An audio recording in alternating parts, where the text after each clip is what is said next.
Hello and welcome back to some more TPK.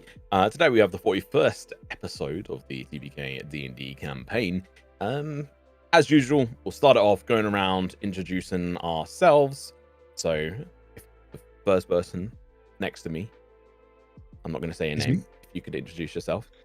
I think that's me. It usually is. It is, yeah. Yes, I'm Luke, playing Sven as usual. Catfolk Mike. Bold as usual. Cold as usual. About sums it up. I wasn't sure if you meant like bold as in you're feeling bold, but then it's like, wait, hang on, yeah. That reminds me, Luke, like very much off topic, but also a little bit for Oscar. I started a Northern Lions stream, like YouTube video after having paused it, came back to it, unpaused it, and it said, "You stupid dumb bald fuck, you dumb fuck bald," and I'm like, hang on, is this aimed at me? And it's like, oh wait, hang on, yeah, like he's bald as fuck. Anyway, moving on. After that, the other Northern Live Lion anyway. Lover. Is that what you're trying to say? Yeah, that's what I'm trying to say. Brains fried. It is. Hi all, my name's Oscar. I've been playing Figglebottom, the forest gnome who uses a sling. Looking forward to this session. I missed the last one, so should be interesting. Because you were celebrating your birthday, so late belated birthday. Happy birthdays to Oscar in chat. Feel free to give birthday beats if you wish. Next up after that, it's the Frenchman. Hello, I am Marvides. I am playing Puck, and I am not a Northern Lion lover. I am also trying to... I don't remember what I was going to say. Anyway, back to you. And last but not least. Hi, I'm Aiden. I'm playing Tao, a half-elf of some kind. So I hate to spoil your surprise, but there is written like there is fighter written in big bold. Okay, yeah, I'm a fighter. Sorry, there was some debate and discussion as to what he was playing. Yeah, so but yeah, no, and Sam is away this weekend. You know, it's Valentine's Day, so wants to celebrate the over-commercialized day, which is cool. Hopefully, anyone and everyone has a lovely day, doing whatever they want. And if anyone else wants to join us playing some D&D, then cool. And obviously, I guess, finally is myself, Tom. I am the GM, the Game Master, the Goblin Herder, as it were. So, as usual, we are going to have a 20-minute break halfway through for our session. It'll be on YouTube at some point over the next week. For patrons, it'll be earlier, etc. Prediction in chats. Who is it that for? Up yet? Yes. No. So last time it was Sam. So it is for Luke this week. Hello. Hey. I'm going to think, will I be rolling dice? And before we get into everything else, let's quickly do a quick level up with you, Oscar, so we can get the rolling of your HP before we start. So we'll do the very janky walking you through the level up. But well, do you remember how to do the levels up on Foundry? I believe in features there's Ranger, and then do I just click level 7 plus 1? Yep. Okay, hit point. Then I need to click the dice. Yep. A 5. I presume that's going to add the... Yeah, it'll add it at the end of it. Yeah. Spells known. Oh, I've got to look at that. Oh, well. Well, you'll need to figure that out as we go, but should have some time to do that. And then cool, nice and done. There has been some rejigging of the class a little bit here and there, the subclass anyway, for Oscar the Sling Master, and sort of it's now being completed up until the end point for subclasses, which is a bit weird because it's a bit different for a few of the different subclasses. There's no like a hard and fast rule for all of them. It seems there's like a few different ones, but most of them finish off at 15. Cool. Yeah, I mentioned obviously we've changed it so his sling is the same as the longbow essentially. He's using a hunter's longbow. We rolled some temple loot for him off stream the other day. He did half decent, and through it all got a magic item, then got a bunch of treasure, gold, and a few gems, which is along the lines of what everyone else got. I don't think there's anything else on that, so let's move on. from there, the prediction is in chat. Will Luke roll a 20 or not? Go and spend all your points. So, oh, I haven't actually turned it off. I will do that whilst we're going through the recap. I will be turning off the Crimbo,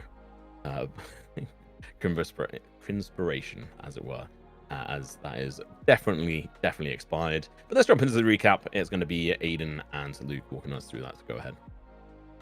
Yes, I'll start because the start of the session involved Aiden's character not being here. So I suppose it makes sense for me to begin. The first half an hour to an hour was mostly dominated by mourning, and moping in the case of my character. As we said our goodbyes to Aiden, Asta, not Aiden. Aiden came back. Asta didn't, as he became what we call you, an apostle, an avatar of your god, and a protector of the temple. Beyond that, we spent a lot of time rolling for loot. I did very well, so I'm happy, man. Came out of it with a lot of money and a lamp, which you can't go wrong with a lamp. I've got 3 of them in this room, so always take a 4th. It flies as well, so it's quite handy as lamps go. But then we, I guess, progressed down the hill where we met Aiden again, but not as Asta. Yeah, so we, the party met Tal, who was kind of spying upon the camp that we'd passed to travel up the mountain. Some brief conversation between all of us, kind of figuring out who was who and what was happening. And then we went down to the camp and met a very strange figure. A hobgoblin with a top hat, who apparently goes around in a cart, but that was stolen. But he was drinking tea, and yeah, his name was Ruka Varn, or Mr. Topper, of the Roadside Remedy cart, which was, yeah, interesting. We also found out that Trix is a nickname. That was something new. Apparently. Yeah, I think we're going to start when we're in conversation with Mr. Hobgoblin Ruka Varn. You're muted. Thank you. Yeah, I think it essentially came to a point where you guys were going to rest up after having traveled down the mountain, having met Tao and also Mr. Topper, where, as far as you know, this area is somewhat safe, but you are still in the wilderness, so it's still just a short rest. But you had all taken a long rest the night before, aside from Tao, but we'll not worry about that, as it is what it is, and he'll have what he has. There was obviously the points as well to sort of add in there. The cart had been taken by the rest of the individuals, the commoners, the non-combat or military individuals of the Stonebound Oath, who were previously occupying the temple previously until the mountain was coming alive and throwing its rocks and tantrum and trying to throw off the ants, as it were, the Stonebound Oath. And so they came down the mountainside. There was a few guards that went with the common folk. I say common folk, the Stonebound Oath commoners, and they went off and headed in the direction of Meadowspire toward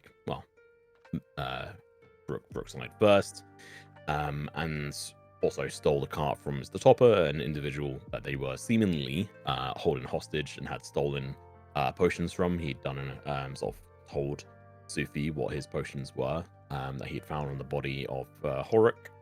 And then there was essentially a bit of a trade in the fact that if you guys managed to get him back his cart, then there'll be essentially a relationship there and a trade of some form in regards to making some potions. I can't remember the exact details on it, but it was somewhere in around that side of things. So there's a little bit of a chase on, but you also know that they're traveling heavily via foot. Like, a lot of them are going to be in carts and stuff, but for the most part, they're going to obviously be traveling at a slower speed than you guys, somewhat. or in around the same speed. So it depends on what you guys end up being able to do here. So yeah, we're gonna start off back at the bottom of the camp. It's funny as I don't even actually have Watch Together open, which is the first time I don't think I've had it open. Naughty. Yeah. Oh, look at that. It's logged me out. Thank you, Watch Together. Let me re-sign in for the 200th time. Great platform, though. Don't get me wrong. There we go. Oh. Oh, shit. Just skipped around this one. All right. Let's go back to... Yeah, there we go. Right. So as we come back into this, you guys are setting up camp at the bottom of the mountain here with Mr. Topper in mind. You guys have a bunch of different loot and pieces from the mountainside. Just saying it as I'd already set it out as like a bit of canonic. You guys, as far as I'm concerned, have access to the information from the journal of Horrick. That is canon. You guys can do what you want with the information from in there, aside from Tau, obviously. Yeah, you guys sort of set around this abandoned camp. There's a few like fire spots. There's like a half-broken tent with a rock that is sort of pierced through the top of it. But otherwise, there's no other sort of set up camp tents or anything.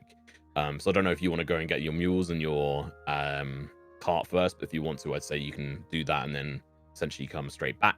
If you want to do any talking whilst you're there, let me know what you guys want to do here. So we're still at the Stonebound camp here, right? Yeah. Yeah. Something I wanted to do. It is nighttime. Yeah, so I wanted to look around the camp for any kind of like communications or anything left by the organization, if that makes sense. Whether someone had left like a chest with letters in it or something like that. More information about them, basically. Okay. Make an investigation roll. While he does this, Tom, could you make the legacy token available so we can add it to our inventory, please? Legacy token, yeah. That should actually be a 10. Okay. Sorry, I wrote intelligence instead of investigation because what I did.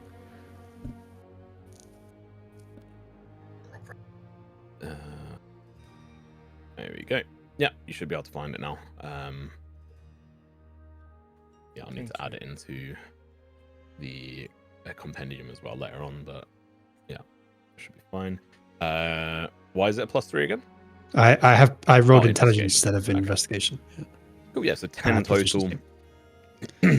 I'd say as you're looking around, it doesn't take an genius to see that there is a bunch of like burnt documents and stuff within a couple of fireplaces around.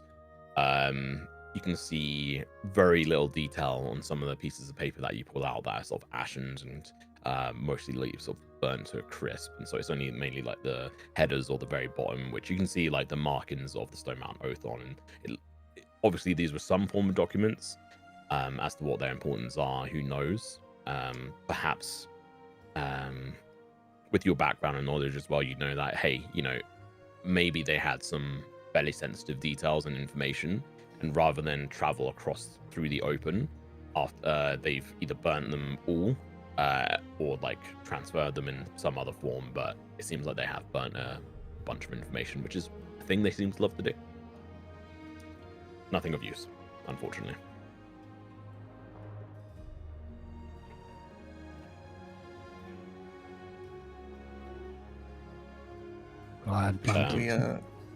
Should we roll for inspiration? Because we haven't done that today. Yeah, I am being useless today. Yeah, roll inspiration. Well, apparently I like 10s today. Mm. He's rolling in secret. Oh, I'm apparently Thistledale crew. Wait, let me. Yeah. Oops. Does it really roll these on 10? That's crazy. We'll take that. Wait, Oh, we do. Right. Yeah, we have to do rollies. We go rollies. Oh, 16. I thought that was going to be 16 as well. It rolled on it for me. 6. If only you had that 10. Okay, well, inspiration to Oscar. So for those of you, including Trix, you have a cart and mules that are off in the forest, like a mile and a half or something, to your north-ish, like northwest-ish, from where you are, or northwest. Yeah. Are you gonna go fetch them now? Are you gonna go as a group? Like, what is the thinking here from you guys?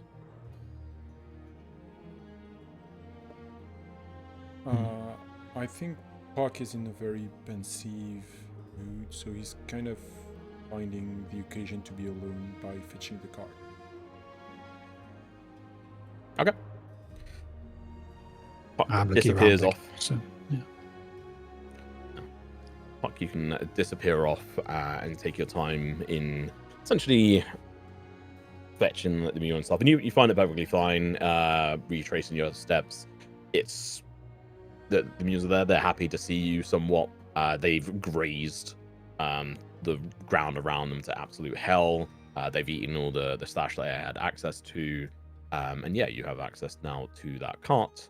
It'll say like an hour or so later, you eventually come back and join up with the group. But in the meantime, we'll say that Sufi, you're busy rummaging around. Trix is busy looking through this journal, maybe talking to Raka a little bit.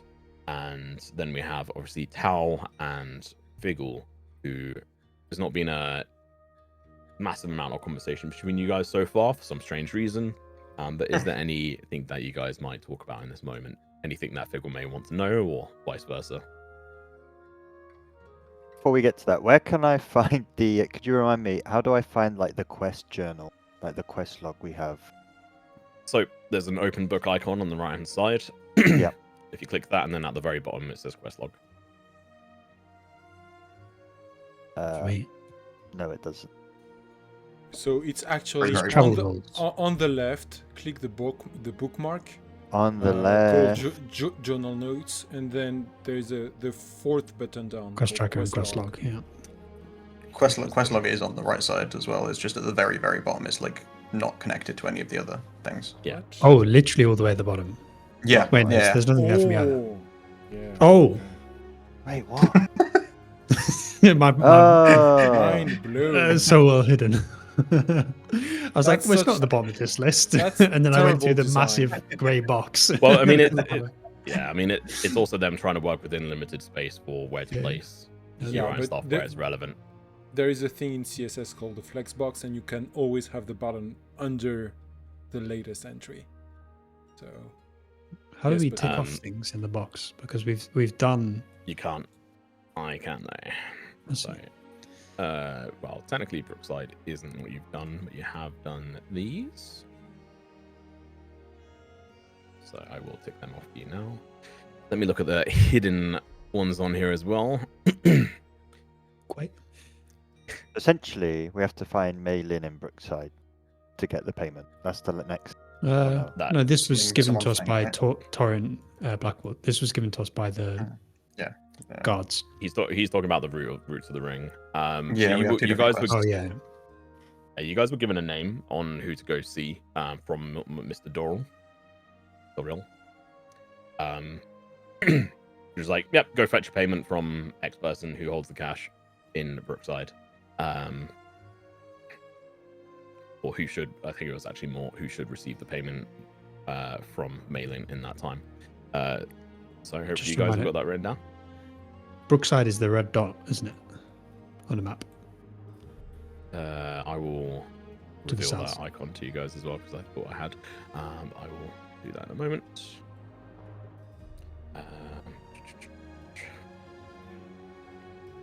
So technically, you also did that first. Cool.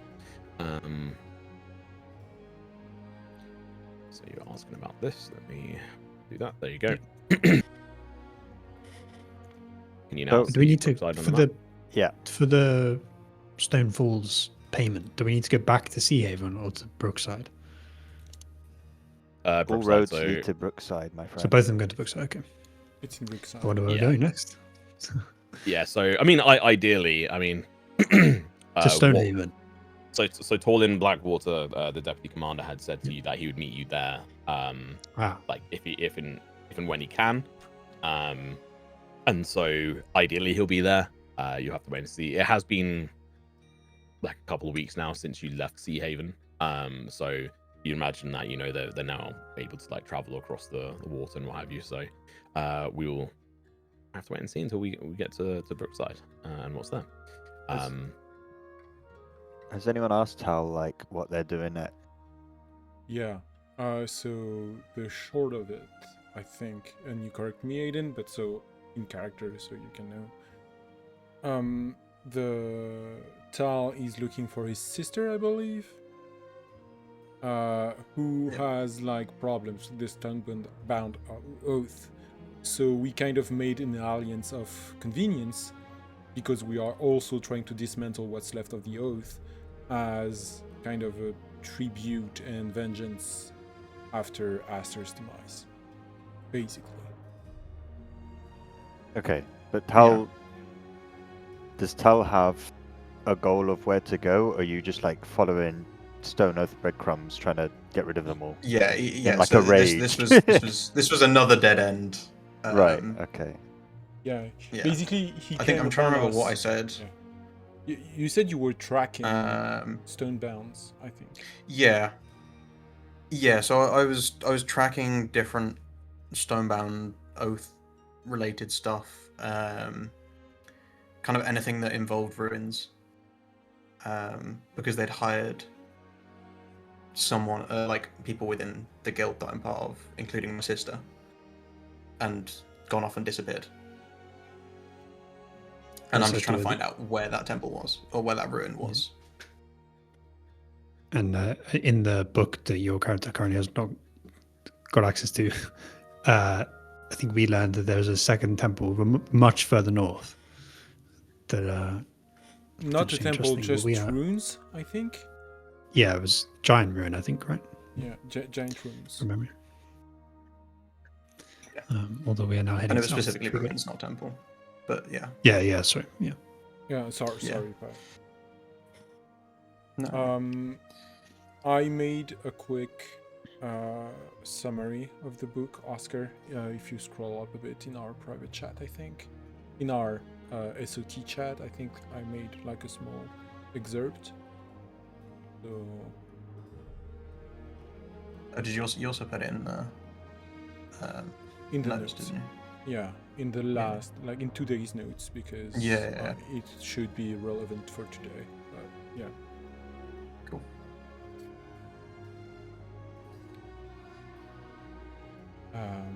But basically, we're going to Brookside, and then our next, because both Sufi and I don't remember. No, just Sufi, you had things to do in Brookside, I think. Or at least objectives. Yeah. And then there are a lot of things pointing either to Meadowspire in the book. Yeah.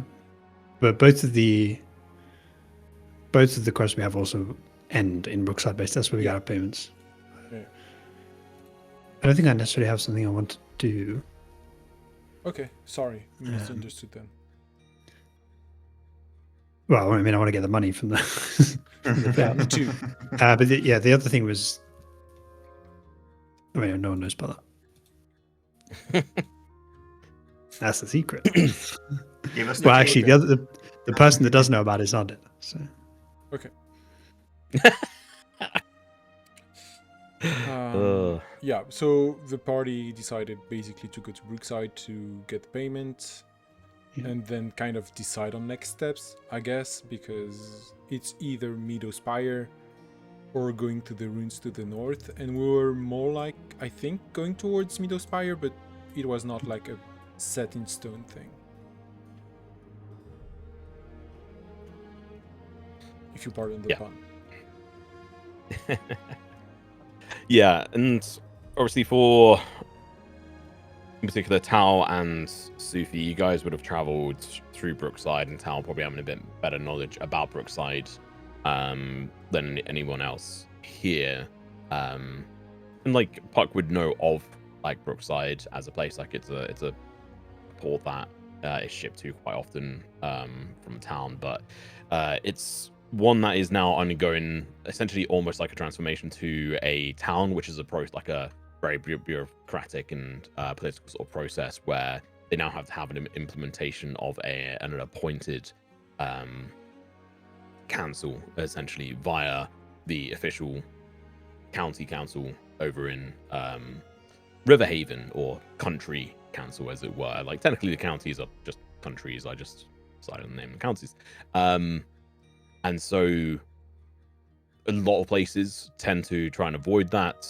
I've mentioned it before, like Stonehaven on purposely try and stick below that number so that they don't have to have that sort of push in from the Luminary Court of pushing their nose in and having a lot more control and access.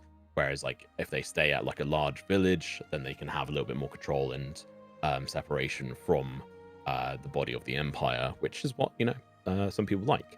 And so Brookside is growing in popular, like it's on a direct route to the north. It's 60 miles away from the river, what's it called again? Rockwin River to the south, which has got the Guildspan crossing on as well, which is a toll bridge.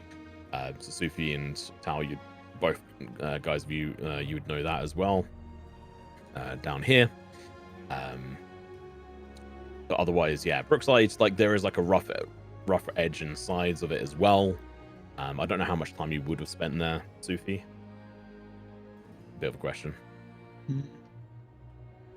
I think it would depend on if anyone from the River Snakes is based there. Because something Sufi does want to do is interact with his group, because he has information about mail-ins on. So I think he would only have spent time as he was traveling north to Sea Haven in places where his associates were, or associates of his associates. So if there's anyone there that could have trained him or given him information or helped him out, he might have spent some time there. Yeah. Yeah, probably not so much there. Like, it's a place that you would probably have noted down as like a place of potential interest for the future, because it's the way it's growing, which would be like a way of like updating any sort of like being able to pass that on, as it were. There is like a Sea Haven sort of field office there, because it's still ostensibly one of the villages, or was a village that was part of Sea Haven side, and is now going to be sort of separating away from that a little bit. But there is like a field office there, which Tao you'd be more aware of. There's the like a harbour office and a few other bits and a few different taverns, as it were. And one of them, you guys had been told to go and meet the individual. You were told to go to the main tavern of Brookside, and try and fetch your payment. So either way, that is the sort of like catch up and I don't updates. like that you're using the word try. We're gonna get our payment. Yes, so sorts of get your payment, sure. And right, but going back to the current scene, we have Biggle, Tal, and Rookervan, and also Trix within the encampment, and Sufi rummaging through the ashen remains and like the broken tents and stuff, trying to see if there's anything there. And you said it's late. It's nighttime. What sort of time? It's evening. Like it's evening time, getting dark. It is, yeah. So I potentially be just setting up tents in the camp. Yeah, Puck's gone off to fetch your the cart. Yeah. Could I have given you the cape I found for identification, Figgle? Because I found a magic cape, but I have no idea what it does. So maybe not tonight, but in general, like I have a thing that needs identifying. As do I. All right, I'm start charging you now. No. But Savine will go over to Figgle, our role player while I'm here, and he produces a banded metal ball with very clearly magical markings around it, and he just sort of holds it out to you and says, "Could you find out what this does? I found it in the temple. I do not know what it is." I can, but Puck gave me the cape, and I've got something, so, it might be a few days. That is okay. Okay. I take the ball. Okay. I'll Also, be Oh, sorry, go on. I'll be nice enough and let you know like that is a rare item for your identification purposes, as your item is still within that. Obviously, what we talked about. What were you gonna say? Sufi, Puck, and Trick get 5 gold each, which is from the bodies that Figure was looking through. Yoink. Rich get rich. Did you say that's 5? Oh, Plus 5, yeah. Okay. Sufi, you wouldn't be interested in these by any chance? And I hold out like these 2 nice looking arrows. I found them on those guys. Sure. What do they do? I don't know. I thought that's your thing. I don't shoot use them. arrows. Well, find something to shoot them at. What am I adding to my inventory, Tom? Mysterious arrows? They're probably going to be that like black poison arrows or whatever. Yeah, I still have one of those. Stuff, the stuff that we keep finding. It's not those? The black-fleshed arrow, blinding venom, which I have in my inventory and still haven't found a good opportunity to use. You tried to use it on Horror. Missed. Maybe you had to. We'll go with that. I feel like I didn't. I know for certain you did. But it's okay. I'll take out. Yeah, if you knew, I'll take out my so, inventory. I only had one, so I'll take out my inventory. Okay. So for the one of the arrows, you'd recognize it as a arrow of walloping. The other one has some runic symbols on it, and you can try and do an Arcana check to see if you'd be able to recognize it from your previous training and stuff. I'll give it a go.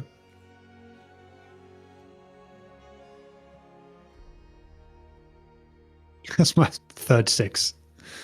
Brilliant. No.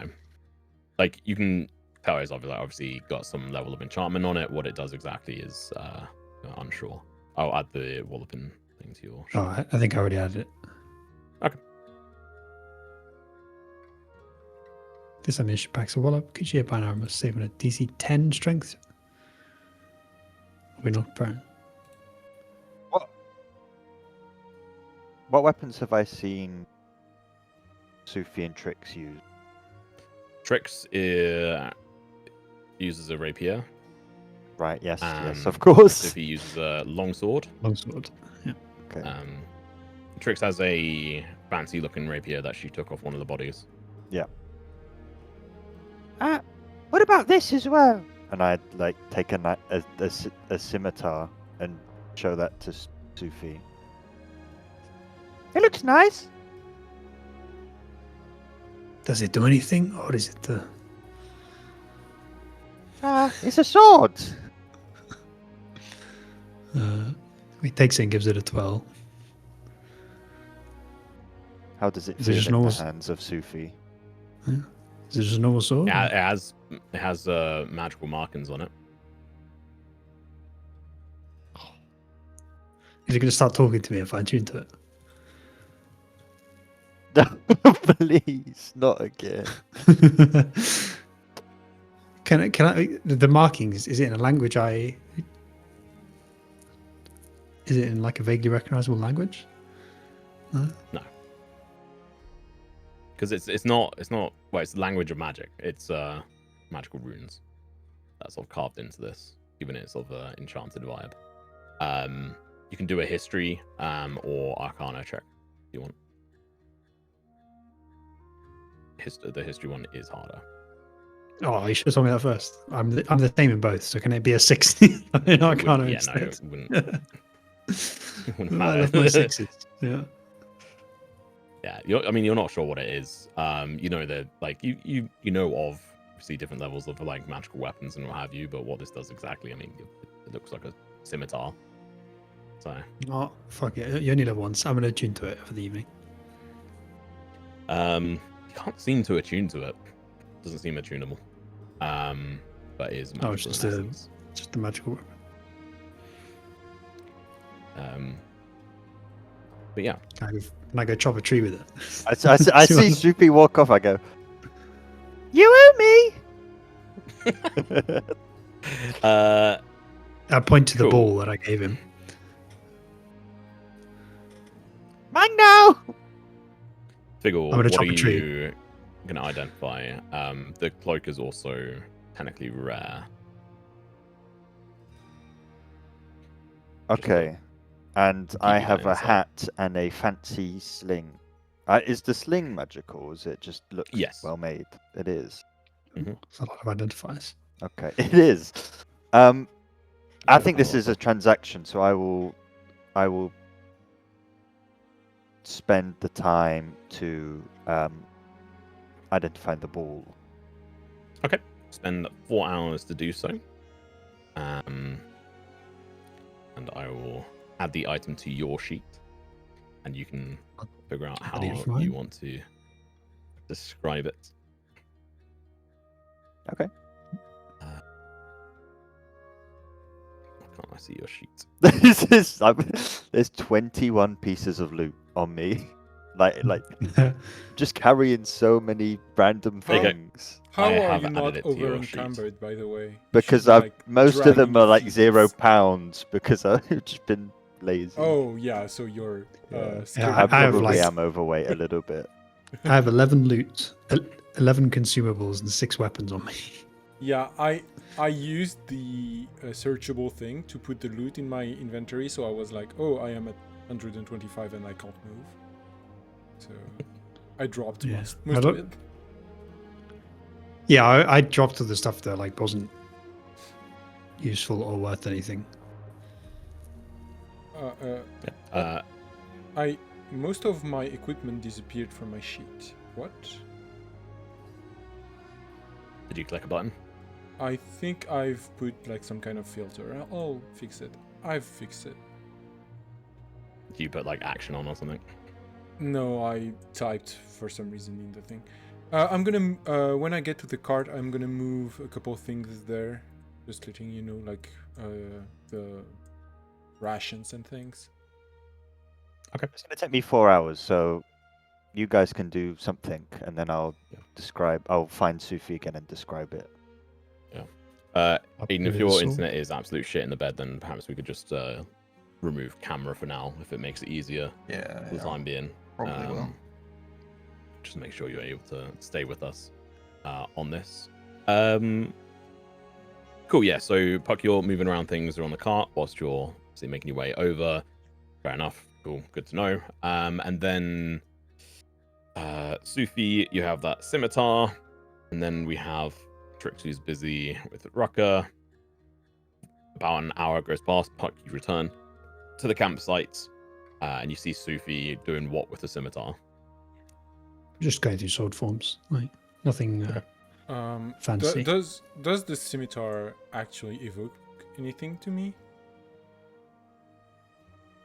Just because I've stolen scimitar in the past. I guess it's like, oh shit. Maybe there's that moment of like, hang on a minute, but it's not golden. Yeah, it's not golden. Okay. Yeah. It very much like, like it was taken by people from one of the bodies, the individuals in the top part. So I was gonna say I'm probably the best person to get the scimitar on if it's magical, but actually I can't wield it. I don't have proficiency, so.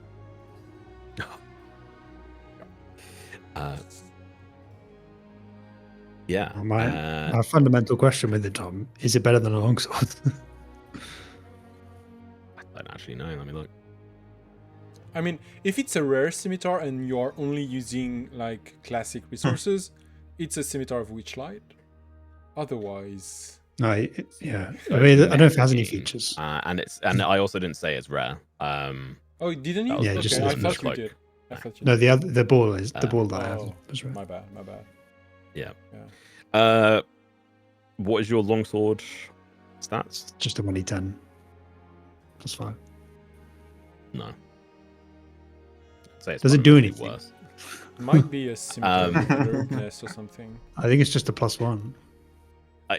Yeah, I'm just gonna save time here. It's a +1 scimitar. Okay. What was that worth, at least? I mean, It's solid. scimitars are like 1d6, right? Yeah, they are. They're pretty shit. Actually, It's the the +1, the +1 scimitars are 400 GP in there. Yeah. Yeah, they're worth a bit more than that. Yeah. I 1d6 was gonna say, This is magical. cost differently, right? 1d10. So that's Oh, fine. you're talking about that? Yeah, but it says 400 gold in when I've added it to my inventory, which I will take. I assume it's probably not going to actually sell for that. But Yeah, it's 1 less damage on average than your longsword. So yeah, because I mean, if he's but also dual wielding it, yeah. yeah, in theory, I could dual wield with my claws. No. But I it'd also be...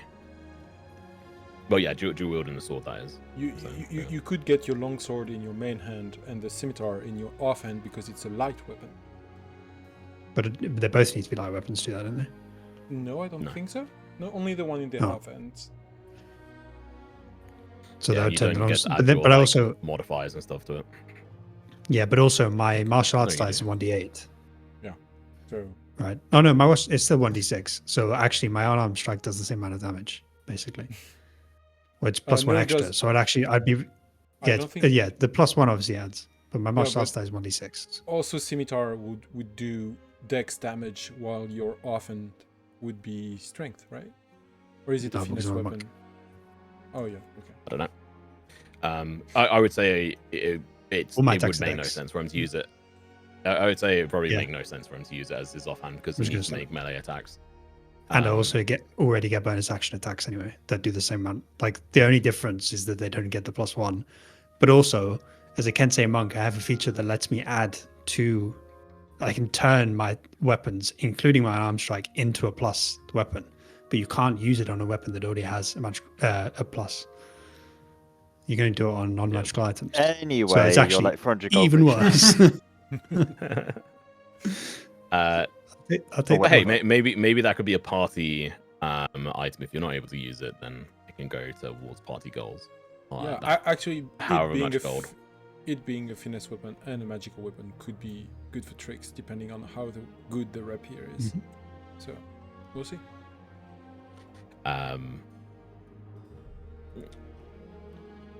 You know what? Spoilers, just because it can get identified. I'm not going to do this for most other times. The rapier is also a +1. Oh, okay, so it's flat so out it's a- better. Okay. Literally, Yeah, the only use for the scimitar is selling it. Yeah, it's a new item. It's one of the things that one of them had a preference on using. Yeah. But also, I have enough money at this point that I could probably buy magical items. So If you can find them to buy. yeah, that's the point of it. Cool. Like it's still used. By the way, Tom, I have a sapphire dagger, which was the dagger. I think it was the one that with the note that was in the tree, and we never agreed on a value. So I just have it. I have it in my thing, but with 0 GP. Could you give, considering it has a sapphire in it? What kind of value are we talking about here? Roll a 1d100. Yeah, you know what? Roll a 1d100. You Nah, need my to precious. I think you never told us about the note and the dagger, right? If I remember correctly. There you go. 50. Yeah, no one. I'd no say one was smart, I think. It's It's worth 95 gold. damn. I'll take that. So A wealthy man. 4 hours are ongoing during sort of like the downtime, resting period. Tao, what are you up to during this time? I think that Sufi, you were doing like forms and moves and practicing with the sword, right? Yeah, I think Tal would come over and just ask, do you mind if I join?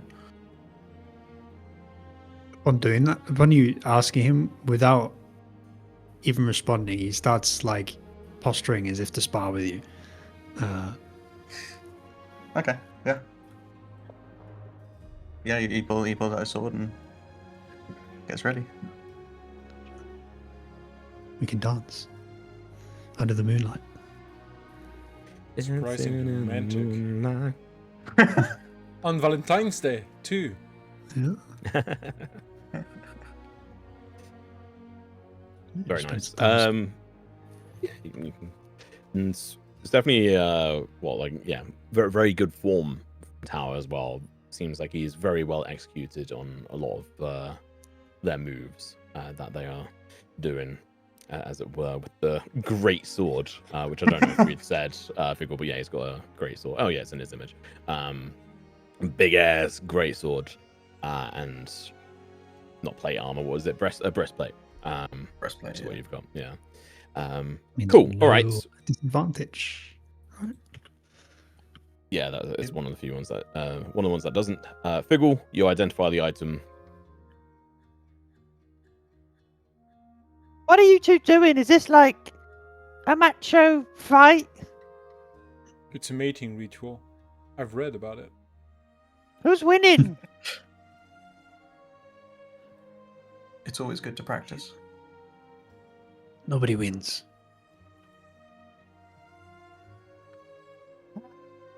While this is going on, I'm gonna just have a casual look in Tal's stuff. Like while he's sparring, I'm gonna have like, cursory glance. Can you make a stealth check for me and a sleight of hand?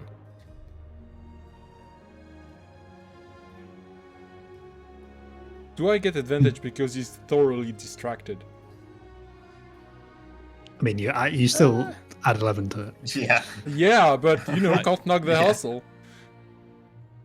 I would say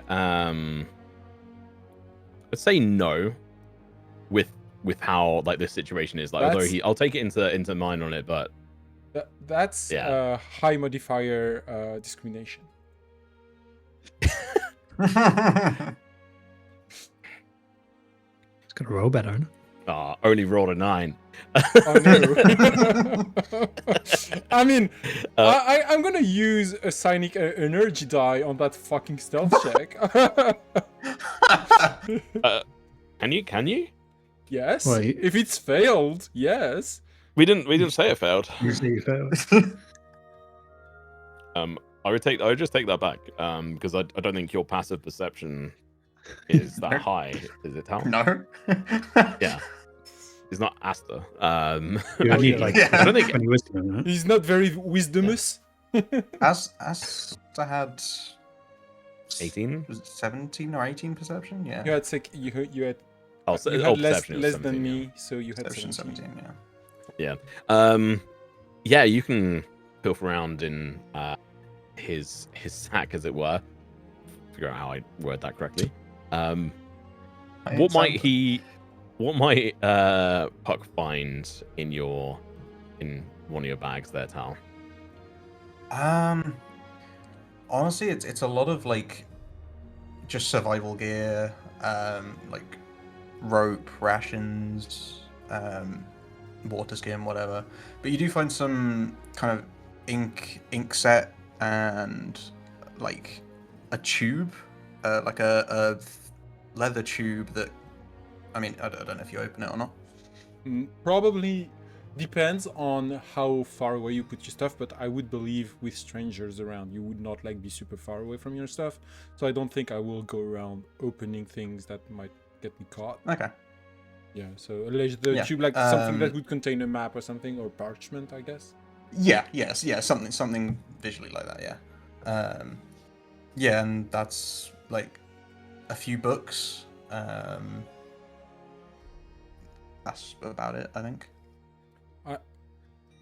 I think, and I'll let you decide if you realize this or not. But Puck is gonna come back to watch you spar, and he's eating one of your rations.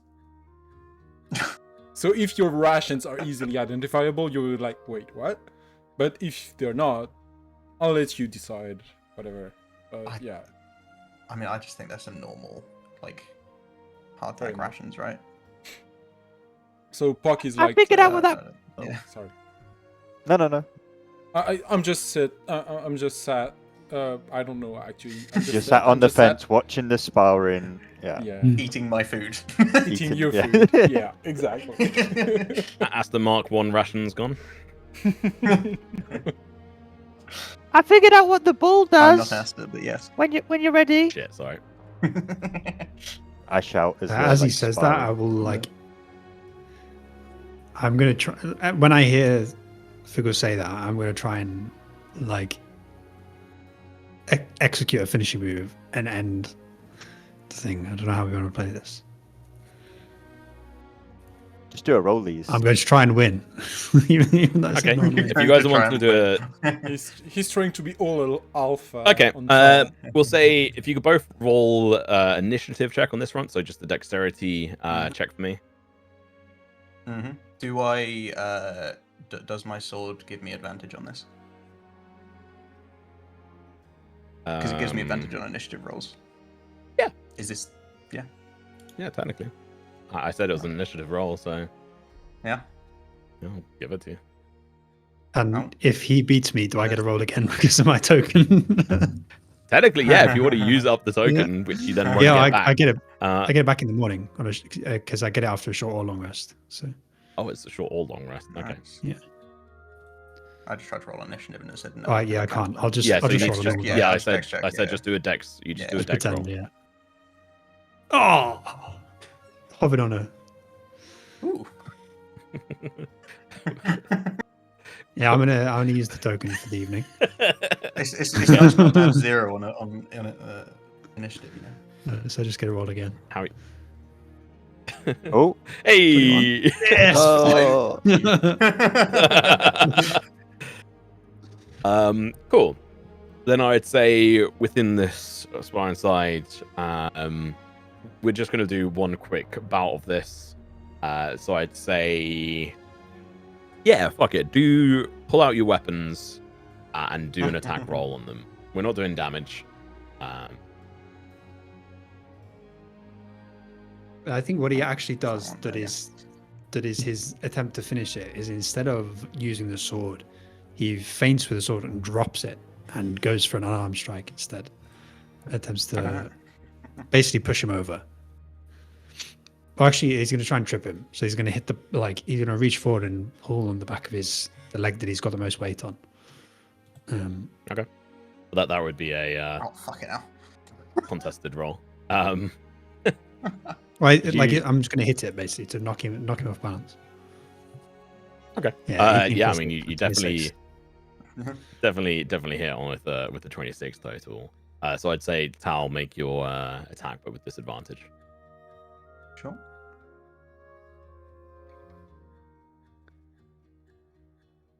I mean, does a 26 hit? 20. Oh, 20. Yeah, never mind. Does a 20 hit? Yeah, means it beats. Yeah, because I've used the token. Yeah. Here's the question. My unarmed parry. So it doesn't because I have 21 AC right now. You just win the spar. Yeah. No, I have 21 AC because I have unarmed the parry, agile parry, which is +2, and the token +1. So In this context, yeah. Oh, can I use a maneuver precision attack? We should have just fucking did rollies, man. Go for it. So I will use that ability. I need to wait. Let me use the thing that you made. I used one of the we're learning about his character. That's what we're doing right now. Roll. Yeah. There you go. Buck pulls out a There we go. second We know what he ration is while now. all of this is happening. Oh, what a surprise! I hit. Very nice. Okay, so I'd say with how this ends up finishing with the diving forward, trying to clack onto the back of the leg. It's successfully sort of like blocked in that moment, and he doesn't quite trip over by blocking the blow with the sword as Figgle shouts on over, and you're both left in this moment of essentially what do you call it, a tie to be decided at a later date. But yeah, learning more about each other. He finishes the movement as like a roll, and then stands, faces him, gives him a bow, and then walks over to Figgle. Figgle turns to He just nods his head back. So it is some kind of macho mating ritual. Yeah, I told you I read about it. Didn't think it Weird. was real. Yeah. If you wish to partake, let me know. No thanks. As his teeth are bared in what passes for a smile. Nah. Anyway, this ball. You throw it and then say a word, and it expands into like iron chains. And if you hit someone, it like restrains them until you say the word again. But every time you use it, there's a chance it breaks. Could it be thrown in your sling? Figgle looks at the size. Yeah, probably. It would keep be it. difficult. Right, so it can be I- thrown with Boring. a hand, but not a sling. Like what? Does everyone have giant Boom. hands? Have you I'm- ever Think about that. like, It's meant to be thrown from a hand. sling bullets are like that size. Yeah, but the Yeah, pouch it's is not- big. You can The sling all iron sorts ball of is things. like It's this a big. cannonball, It's like yeah. Right, it's so you're essentially throwing like that 60 feet. cantaloupe. You're throwing that 60 feet. Whoa. It has 60 feet range. 60 feet for yeah, that's Olympic weight Yeah. thrower. As a range. shot put, yeah. Right, see, there's some holes in this. Whatever. Holes in my D&D? Physics holes? I'm gonna What? go with no. It's not the intention of the item. I appreciate attempts, but with it needing to be activated, the way it has to be activated is via the thrown action. You can definitely use it to throw at people with the sling, but it won't be activated. It's just That a would really be heavy ball. ridiculous. That would be ridiculous, and I'm not going to deal with that. Well, let him I'm not It would be saying- ridiculous. There's a literal 25% chance it favourite. breaks. It's not that 25? ridiculous. was That's used. enormous. That's like nearly half. Technically, yes. You know what? Maybe it's too big. You can have it back. My hand's too small anyway. Oh, that man. I'll take it. I don't give the swimmer that back though. Oh, there is a very important piece of information. How tall is Tal? I think we said last time he was 6'3". 6'3". Oh my god. Okay, so you're the only tall person around. Okay, cool. I'm actually in a fantasy setting. That is unrealistic. He's a half elf. Just wave it off. He's Been a stretched. elf. Okay, let me just make sure we've got. I'm gonna start doing the. Why does it always do that? Wait, hang don't- on. This What? rusty iron sphere measures 3 inches in diameter. How about we add that to the equation? Hold up. In 3 the inches is description. huge. Pause. Three Yeah, inches okay. is like Yeah, this okay. big. What are you talking into the about? It weighs 1 into the pound and monitor. is 3 inches in diameter. Right. Can I do some math right now? I want to see if It's made the of real pure density osmium. of It's like- iron. Tungsten ball. Yeah, let me do some maths. Yeah. So- Yeah, let me change that on your sheet. Okay. to Well, something else. you can change it on Sufi's sheet. It's Right. like, oh, Right. so you gave me 2 balls. I've got 1 ball that makes light and 1 ball that makes chains. You've now got 2 balls. One Hitler. Yeah, that 25% is actually a bit high. I will lower that. I mean, it's a very handy item. So I get an item that could have been slung. It gets upgraded to a larger size, and then it's been buffed for Been buffed, Sophie. yeah. Specifically so that you can't use it. That's all right. It's all right. It's unfortunate. Oh, whilst I'm with you though, I will get out a little pouch of minor elemental earth essence that I got ages ago from a dust method. I just sort of had it in my inventory because you do animal stuff. So that's a huge. How you store earth essence, but whatever you would store that in, it's in that, and it's now yours. Okay. What? Let me add another loot item. I have. You can add minor a elemental earth container. essence. I would suggest, Bracket. Oscar, you add a That's gem pouch, which you then add all your gems to, and then you add a monster loot pack as well. Cool. Yeah, small so that's been fantasy. added. It is How do the you iron actually drag bands. something into a container? You drag it into the container. It has to be Yeah, I'm open. doing though. that, So nothing if happened. you click the drop down arrow, and then you drag it into the Oh, where I it says see, like this yeah. container is empty or whatever. Thank you. What did you say it was called? Minor earthiness. Minor elemental earth essence. Bracket. Dust method. Bracket. Is that going to be your gem pouch? So, Luke. Yeah, I made one. Yeah. Well, I was just gonna. I'm Okay. just gonna put like my things I want to sell in there, so they're not Okay. like things I'm not planning on using.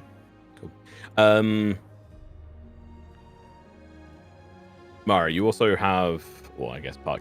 You also have one other thing on your person at the moment that you haven't looked at. That I Why? can think of anyway. I don't think so. I have a small reliquary charm, I have a reed flute.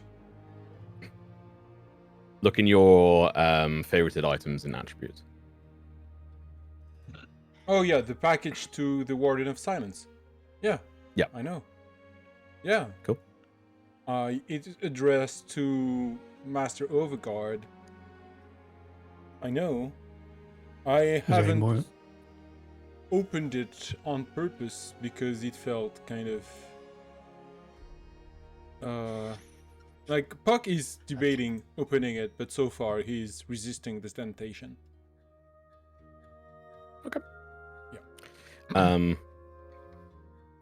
So, who is going to go on watch night? If we have Puck and one other person, I think it was. If Puck is We gonna don't take need to... watch anymore. We have a weapon of warning. It's up to you if you want to do that. I mean, it's literally like one of the Okay, only but has useful- Tal told you that his weapon does Yeah, this? we also or like, don't know anything like how... about it. Oh, that's true. But Yeah. But I think Tal Last- would volunteer for a watch. It would also I have to be would one not of let you, him and watches. then Yeah, I would probably try and stay up when Tal does because he's new and I still don't trust him. So I don't think Okay. Sven would be comfortable I think letting him do a soul watch. I think Tal would volunteer for 2 watches. Okay. Cool. Then sorted. So what I would say, Sufi and Tao on the first one, and then Puck and Tao on the second one, and then Puck on the last one. Let's just quickly go through the perceptions and anything you guys may want to go through on the nights. Oh shit. Oh, well. Yes, go on. 26 total. Very nice. Give me that. Give me those points. Oh yeah, use the fucking... Oh yeah. Fuck. Tripled. Bye, Forgot Triple about money. that. Triple So my choose money. outcome. No. Oh no. Rich. Someone bribed me. Yeah. Tal, I do was your going to say, can I give perception him as well. advantage? But yeah, I'll just do it. Yeah. Very nice. Wait, why is it not showing up? That was an 18 Oh, roll. yeah. Were you on hidden? Yeah, I was on hidden. 21 total. Very nice. Okay, so you're both just staring at each other. No, and into the night, what have you, however far apart. is quiet during the night, and whilst you had been resting previously, sort of making your way up the mountain, there were the sort of like cracking sounds and the vibrations, the mini earth, like localized earthquakes, whatever it may be. That is now no longer the case here. Things are a lot more settled. You hear owls in the distance hooting, some squawking, some sound of even like wolves quite far off, like howling up into the mountainside, it seems. Nothing seems to immediately go on, but probably say with that 26, whilst looking around, you notice. Actually, I should clarify, make sure I got this right on my own notes. Too many of these. Go to this. You notice 2 of the moons are up tonight. In particular, there is the Crescentia, also known as the Scythe Moon. And then the one that is a little bit more rare and doesn't always get seen, which is the moon that is known as Serenis. Only tends to appear on specific nights and then other times in rarity. I'd probably say within the Qatari culture, it's probably seen as like actually a good sign, like a sign of good omen from your deity, from Astraea. I can never remember how to say it. Astraea. Yeah. The beer. So I don't know how Sufi would perhaps react to that, but it's a positive sign, at least of like a good omen of things to come.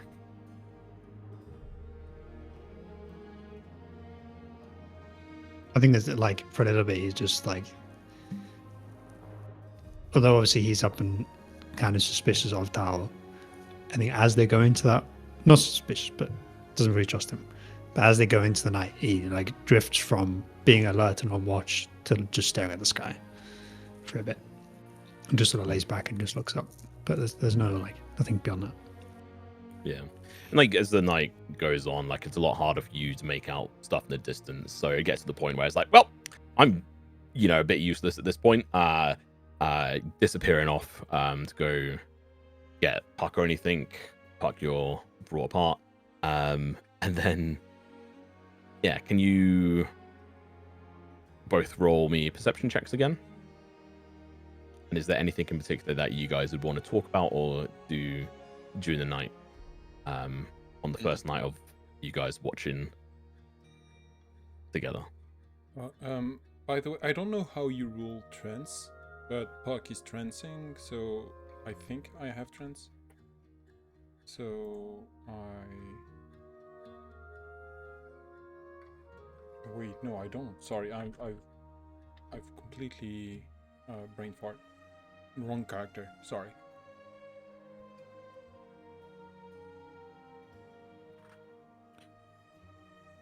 Do half elves have trance? Just for those, I think. I don't see it in my sheet actually, at least. Oh. I think he made.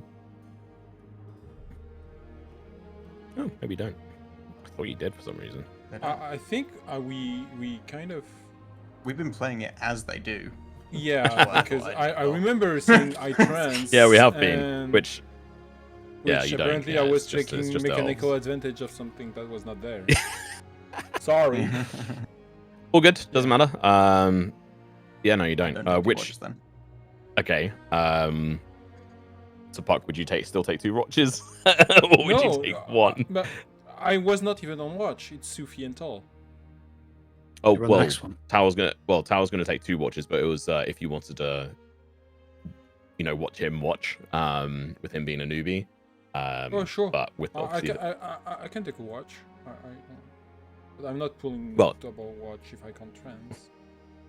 Yeah, no, then okay, well, can you both make your separate rolls? Well, no, so Tao's already done it. Oh, yeah, Puck, Puck, if you can make a roll as well. You don't need to too focus on this. I'd probably say during your watch, Tao, the sort of middle one, Ruck is also sort of up and about. And he comes over and sits next to you. Rucker Barn. He's still here. Yeah, of course. And just like, oh, I don't wish to make too much noise, Tao, but are you an individual part of this group? I recognize the symbols on your armor from Meadowspire and around. Yeah. No, he was saying it's Tao. Sorry, I thought he was talking to me and referring like the group of smugglers, right? Okay. No. Just a Tao. Yes, my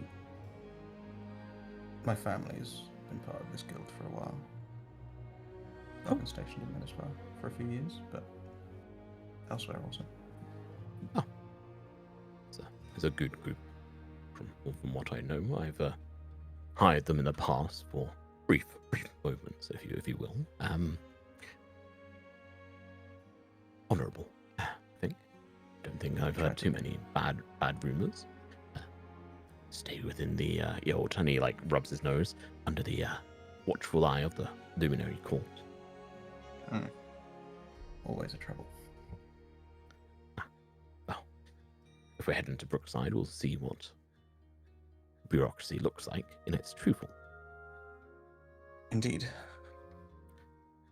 Only passed through it recently, but it was quite different. Oh, I was there not too long ago as well, and I was on my way towards Sea Haven before I got taken upon by the Stonebound Oath, as it were. It's nice to know we're all aligned, as it were, on these ruffians. Yes. Potentially a bit scary in Meadowspire with their presence, and also in River Haven, but I'm sure we'll be able to give them the 1-2. How much do you know of their presence in Meadowspire? Oh, well, I mean, they're pretty well dug in, as it were, similar to the Millers and, well, yourselves, and along with the,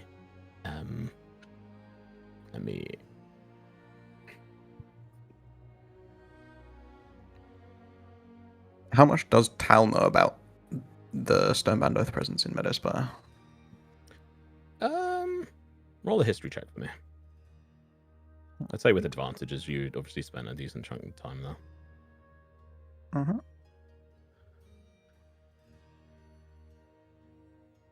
24. Let me know what the 24. Fucking hell. Fuck, I forgot about history being your bread and butter, as it were. You know that they very much embed themselves into the society the best they can, almost like awkwardly so. Like when a Stonebound Oath individual walks in, like people know quite often who they are, and they try to just be part of the party, as it were. And quite often rooms will go quiet and then split off and go away. At least the people in the know, they're often gathering a lot of information. They're not like seemingly the best at it, but that's also a potential cover. They're somewhat connected with the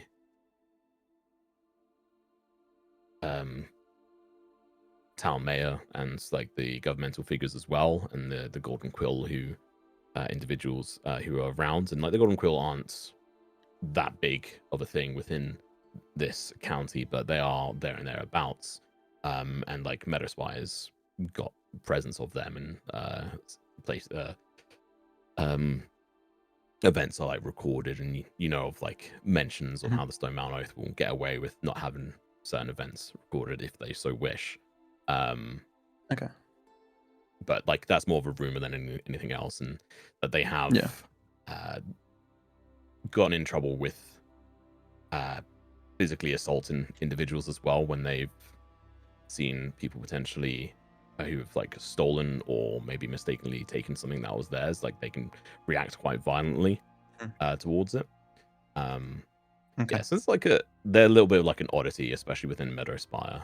Like they do have a better fit within Riverhaven because of it, like how big Riverhaven is. It's they're a lot more set up there with their own sort of area. Okay. Cool. Ruckus. Oh, I should probably get to sleep now. Wait a second. I have a question for you. You mentioned the millers in Meadowspires. How familiar are you? Oh well, the millers, they provide the grain and everything to the surrounding areas. Please. He's smiling, big toothy sort of like grin towards you. But you might be referring to their smuggling and antiques, I suppose. I've used a few of their things in the past, but often it leaves you in debt. And I've learned to best avoid them where possible. When he says that he has used their smuggling services, I haven't, because I was too wrapped into what happened beforehand. But now that he says that, do I recall the SRS doing any kind of business with a tall Mad Hatter hobgoblin? Roll me a history check. Oh yeah, because I'm so good at those. Be an intelligence character. Yeah. Not great. You just need to die and make me one. Great. Very nice. Yes, probably like quite early on. I say quite early, like a good few years prior. There would have been like at least some kind of a resemblance where that there's maybe like a little bit of talk about this, rather fanciful individual who people like making the crack or the joke of like, oh, he might get on with Eli. But it's known that he had previously funded a smuggling excursion into the north, past the Veilstone range, into the ruined lands, essentially, as it were. And like that's not like a cheap thing to fund. And so like at least at some point in this individual's life, they've had access to some form of wealth. Looking at them now, like they obviously have like a certain style of presentation. Perhaps they still have wealth. Perhaps they don't. It would have been a good number of years. Yeah. Did we decipher the book at this point, right? Yes. Yeah. Okay. So what I think everyone is sleeping except Tal, which is a newcomer, so it kind of falls to me. And Puck is not like thrilled about it, but he's like, so I mean, he's kind of awkward about it because that's really not like trying to get information from people. We had a guy for this. That's not my role. But he's like, so yeah, I'm sorry to say I did not immediately remember you, but you did business, I think, with C back in the day, right? I remember him talking about you. You're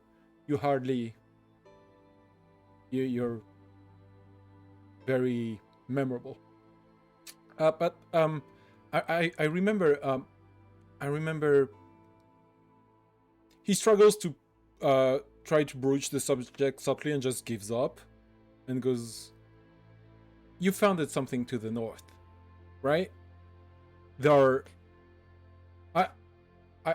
I'm not trying.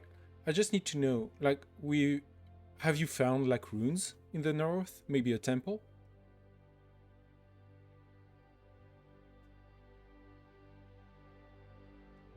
Roll a persuasion check for me. As you see him look at you and then look over towards Tao. Yeah. That makes sense. It's just like, well, sort of side-eyeing Tal a bit. Having any kind of excursion up north would be quite inappropriate towards the authorities and very, very illegal and have quite an issue. But I imagine if there was some level of excursion that up there, then I'd be definitely interested in talking more about it at another time. Guess so. And they just seemingly a little bit more cagey around Tal.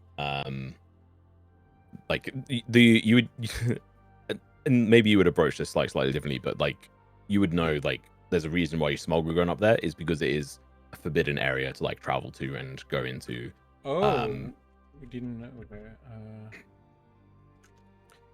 Yeah, because like to go back through a bit of the history on it is the fact like essentially there was a war that lasted a very short time, and they just like essentially the Luminary Court obliterated the whole area, and there's rumors that go around, and you would know from stories talked about within, like it is a horrific nightmare area filled with ashen monsters and creatures and potential relics and a multitude of interesting objects and what have you. But there are multiple excursions that go up there and never come back, or come back years later, and or some people who completely forget who they are. And you know, the Luminary Court, as it were, have like essentially put out like a, yep, we're done up there. No one's got up there. It is a dead zone, super dangerous. Don't go up there. They're not wrong, but yeah, it's also illegal to do. Okay. And so an individual hiring a group to go do that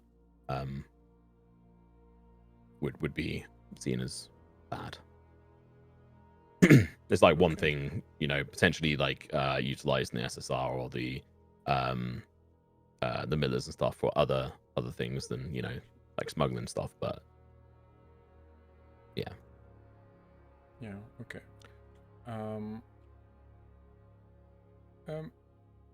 Okay. And sorry, the repetition of the ICL is that they are like law enforcing mercenaries?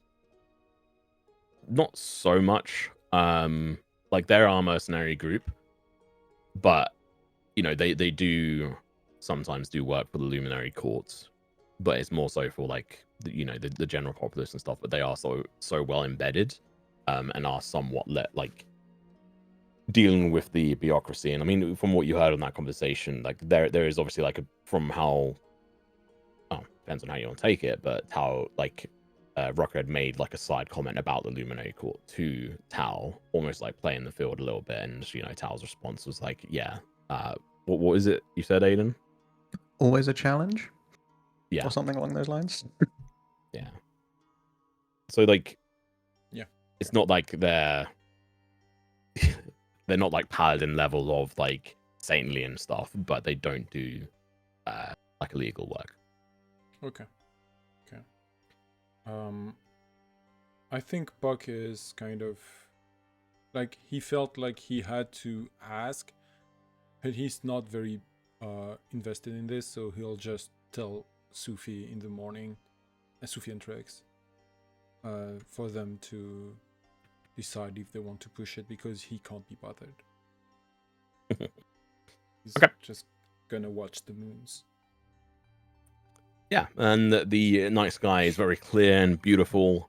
You guys will have a short rest, as it were. Yeah, right. If you have anything missing, which I think is only probably you, Puck. Oh, and Tal.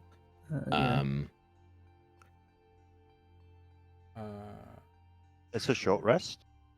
Yeah, Yes. because we're not in a safe place. Yeah, you guys are traveling. We're traveling rules. It's a lot more simplified whilst you guys are traveling back along this path. For some of them, it may not be the case, but especially like on this one with where it's at, it's going to be a lot easier sort of like traveling back along here, as it were. So we'll be doing some grouped days on this front. So if I remember correctly, you technically do 24. So 1, 2, 3, 4, 3 5, days. 6, 7, 8. 3 days. Cool. Awesome. I don't think there was anything else in the morning. Oh, I suppose, did you use any of the charges on your glass, actually, before you went to sleep, Oscar? By ritual cast, right? Yeah, you can do both, I think, because the ritual one is... I feel like there wouldn't have been much time. I would have slept. Okay. I don't think Figure would be thinking about that, considering the circumstance. Awesome. You guys get up, and you are ready to go, and you can look to travel if you wish. Is there anything else you guys would wish to do instead? Has it already been said to Tal that we're going to head to Brookside? Yes, like that was part of the plan, because like with Rucker and stuff as well, is following down the Stonebound Oath cart group, as it were. We're 3 days ahead of you guys. Rucker's going with us, right? Yeah, Rucker's going with you because he wants his cart. Do you have an issue with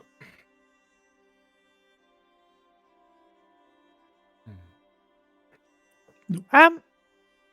Who wants to ride today? I'm the leader and everything, but I've got all these things to identify. I can drive if you wish. I will be ahead scouting. Presume I will be as well. Alright, I'll drive the cart then, I guess. Trix, could you maybe sit with Tal in the front? She will do. Stealing your cart. Imagine you just do that, just leave. Just get you. You guys go one way, Tal just goes another. And next day we meet a wizard. It's just every day a new character that just robs something from us. Bro, the fucking Keep stealing in that party. God damn it. And next time it's going to be a barbarian, a wild magic barbarian. Okay. So we're gonna do essentially the whole 3 days, Nico, on this front. I got it. Okay. So can I get, and we'll gloss over anything and everything else that is going on, but the scouting will also include, well, essentially cover the perception checks instead at night. So who is doing the sort of trail hand side of things, or making sure that you find the right path back? Like, it's fairly obvious, it's not going to be too difficult. And then you also have the scouts, and then you also have the quartermaster. I think Trix would probably do the quartermaster. Yeah, but also, like, there is a large contingent of civilians with carts and, like, animals before us. So I would imagine there is, like, a very obvious trail to follow, right? Yep. Okay. Yeah, and like it's not crazy. Like, the trail hand one is not going to be difficult whatsoever. But we're gonna do these rolls. Fair enough. All night. So who's doing a trail hand? Who's doing scout? And who's doing quartermaster? I'll scout. I'll scout too. Oh, I guess I can do trail hand if you want to. Trail hand is nature or survival. I'm in the back and doing. I've got lots of things to do, so. Yeah. Tal could do trail hand. Yeah. Can't we have Sufi doing trail hand and I'll do the scouting though? Because. But I like scouting. Yeah, but I'm better than you at it, and That's not the suck point. at survival, guys. So. Tal do scouting. Fucking nature. God damn it. Bash. Yeah, that's why you leave it to the professionals.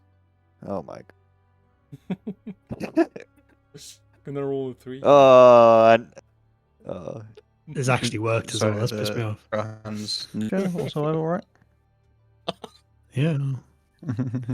Well, this is perfect. We know where we're going. We just don't know if there's anything dangerous on the way. Yeah. Yeah. I mean, that's pretty much as good as, unless Figgle does it. I think that's probably our second best nature roll. Then do a medicine check. in public. Why are you doing a medicine check? Oh yeah, the thing. It's tricks. That's very tricks. Cool. Yeah. Awesome. Overall, that is going to be a success. Easy to follow the trail, as it were. In regards to Trix being the quartermaster here, it's not overly complicated on the way back here. You guys have the Weird Water Rest in your sightlines, or you know you're going to head that way. You do know, obviously, like with Asta's passing, that there is also like Leroy Jenkins. Who knows? Maybe you guys will bump back into him along this way. God, I But hope not. just Biggle, can you roll me a 1d6? I can indeed. I hope you like Sure, fours. just done this. Can you also roll a 1d100 for weather? Because I know you love that. I'm the nature guy anyway. It's kind of funny to roll the weather. But 56 is one that I don't usually roll. We So went rather nature roll. Yeah, maybe we'll finally have nice weather. it may be. Well, it's there is a bit foggy, and the temperature is actually a little bit cool over these days. So this is just going to be the roll for the whole day, 3 days, where there is like heavy fog in the morning, which then starts to lift, but it sort of like continues on into the afternoon. And like, Puck, you're definitely more used to being in and around fog, having been, growing up on the docks, as it were. And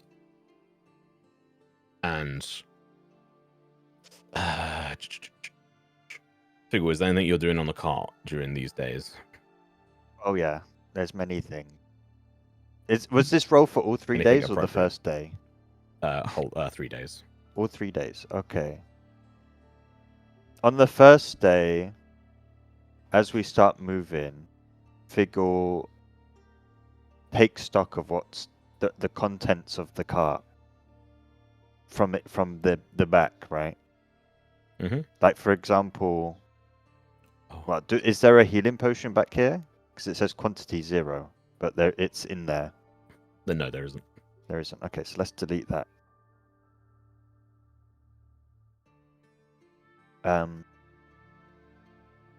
I believe Fiddle left the machinist tool grip in here, right? That was his that he left in here. Yep. Fiddle's looking at, opens a crate. Oh yeah. And then puts his hands into these like mechanical fists. And I'm just gonna take grip those. onto your hands. I'm like, I'm gonna move that and equip them. Yes. Would you say you're gonna equip them? Yes. They go into your there's an what are they again? That's Can you move the iron bands of binding, or should I just delete them? Have you moved them already? Yeah, just delete them. Okay. I've already got them. God, it's been ages since I've done that one. Okay, cool. Yeah, they essentially go in. Well, they're essentially like globs within this front. So yeah, you have them, and you can attune to them if you wish. Is it an attune item? Oh yeah, it is. Yeah, I will attune to them. They are attuned. Okay. On the first day, I'm going to attempt the puzzle box that was from Sora to Asta that Asta then gave to me. And I think Asta made good progress with it, right? He did. You didn't. I didn't. Okay, well, I will look at it from a different approach, from a tinkering technical approach rather than a Asta's approach. What are you saying? Let's see here. If I pull from this corner, there's a spring there, etc. What should I roll? I'll allow your tinkering check. Pretty good. Yeah, I mean, you essentially catch up with where Asta got to the whole time, because I think you failed on like just continually Like where you 2 made or a little 3 bit of progress, times, but- yeah. Yeah, a few of them. Yeah. Yeah. So you're able to work out like, okay, yeah, there are some like obvious mechanisms that you can see sort of tracking where you know, twist, pull, push, and able to then see, okay, that's like the first layer potentially like solved, but you can see that after you've done that, it then shifts and adjusts. And you hear like a slight ticking sound, and then if you, by the time you go to like try and do the next part, it wraps back round automatically and it locks back into place. Highly interesting, but you essentially have like the first stage of it sorted. Okay. I've So you can note that attuned to down. something, and I spent some time on that. How long would that have taken? Attunement is an hour, yeah, is an hour. And then you would have spent like an hour with the contraption. Or longer. I mean, probably longer. can I just try the next layer then? Like how that seems... How do you want that to work? You can. I would say we're probably like if you're trying to spam it, there might be a level of mental exhaustion over time. But yeah, go for it. Roll another Tinkering check. Okay. Hopefully it's not a bomb. Nice. Higher. Yeah, next layer, you're able to shift and move. This time, it was more of a getting the right letters in the right formation. Luckily, it was in like common, with you what you'd be able to see, and the word it spells out is 3 letters, but there is space for more, and you realize that those were actually weren't needed. So there was space for about 5 in total you could have done. They're small sort of digits. You, after spending probably a good couple of hours on this, you're able to put it together to where it just says fit. And then as soon as it says fit, there's like a small like clunking sound, and then you press down on the letters, and you're able to then move to the next layer on this part. It seems like it is just continually then moving and shifting around, and then it reverts again.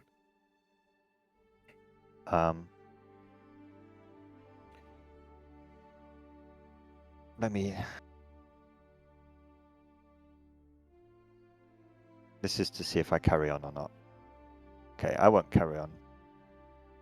So you're on stage. You've completed stage 2. Yeah, layer 2. And I will ritual cast. I'll lay the cape out in front of me in the back of the cart, and I will put on my blue-colored cracked lens, and I ritually identify what that is. Okay.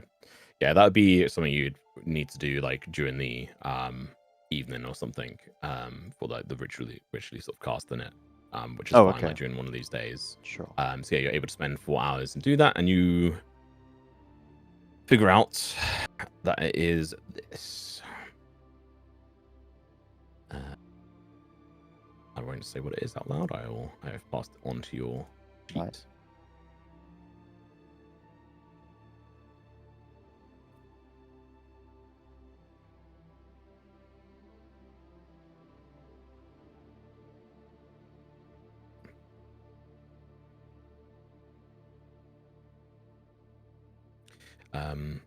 Cool. Whilst you're doing that, what on this first day during the fog, Puck, there is on the probably the first morning actually, when you and Sufi both sort of dart off in sort of different directions through the fog to try and get some kind of idea of the things ahead of you, and you were able to like look down on the fog at the start of the morning because of the height in which you were. But then as you dive down into this, probably like an hour or so into it, you're sort of off the beaten path, and you see something glowing on the ground near like a bunch of like shrubs, and you can smell like a burning smell, but there's also like an acidic tinge to the air as well. and it's like a light blue glow to it.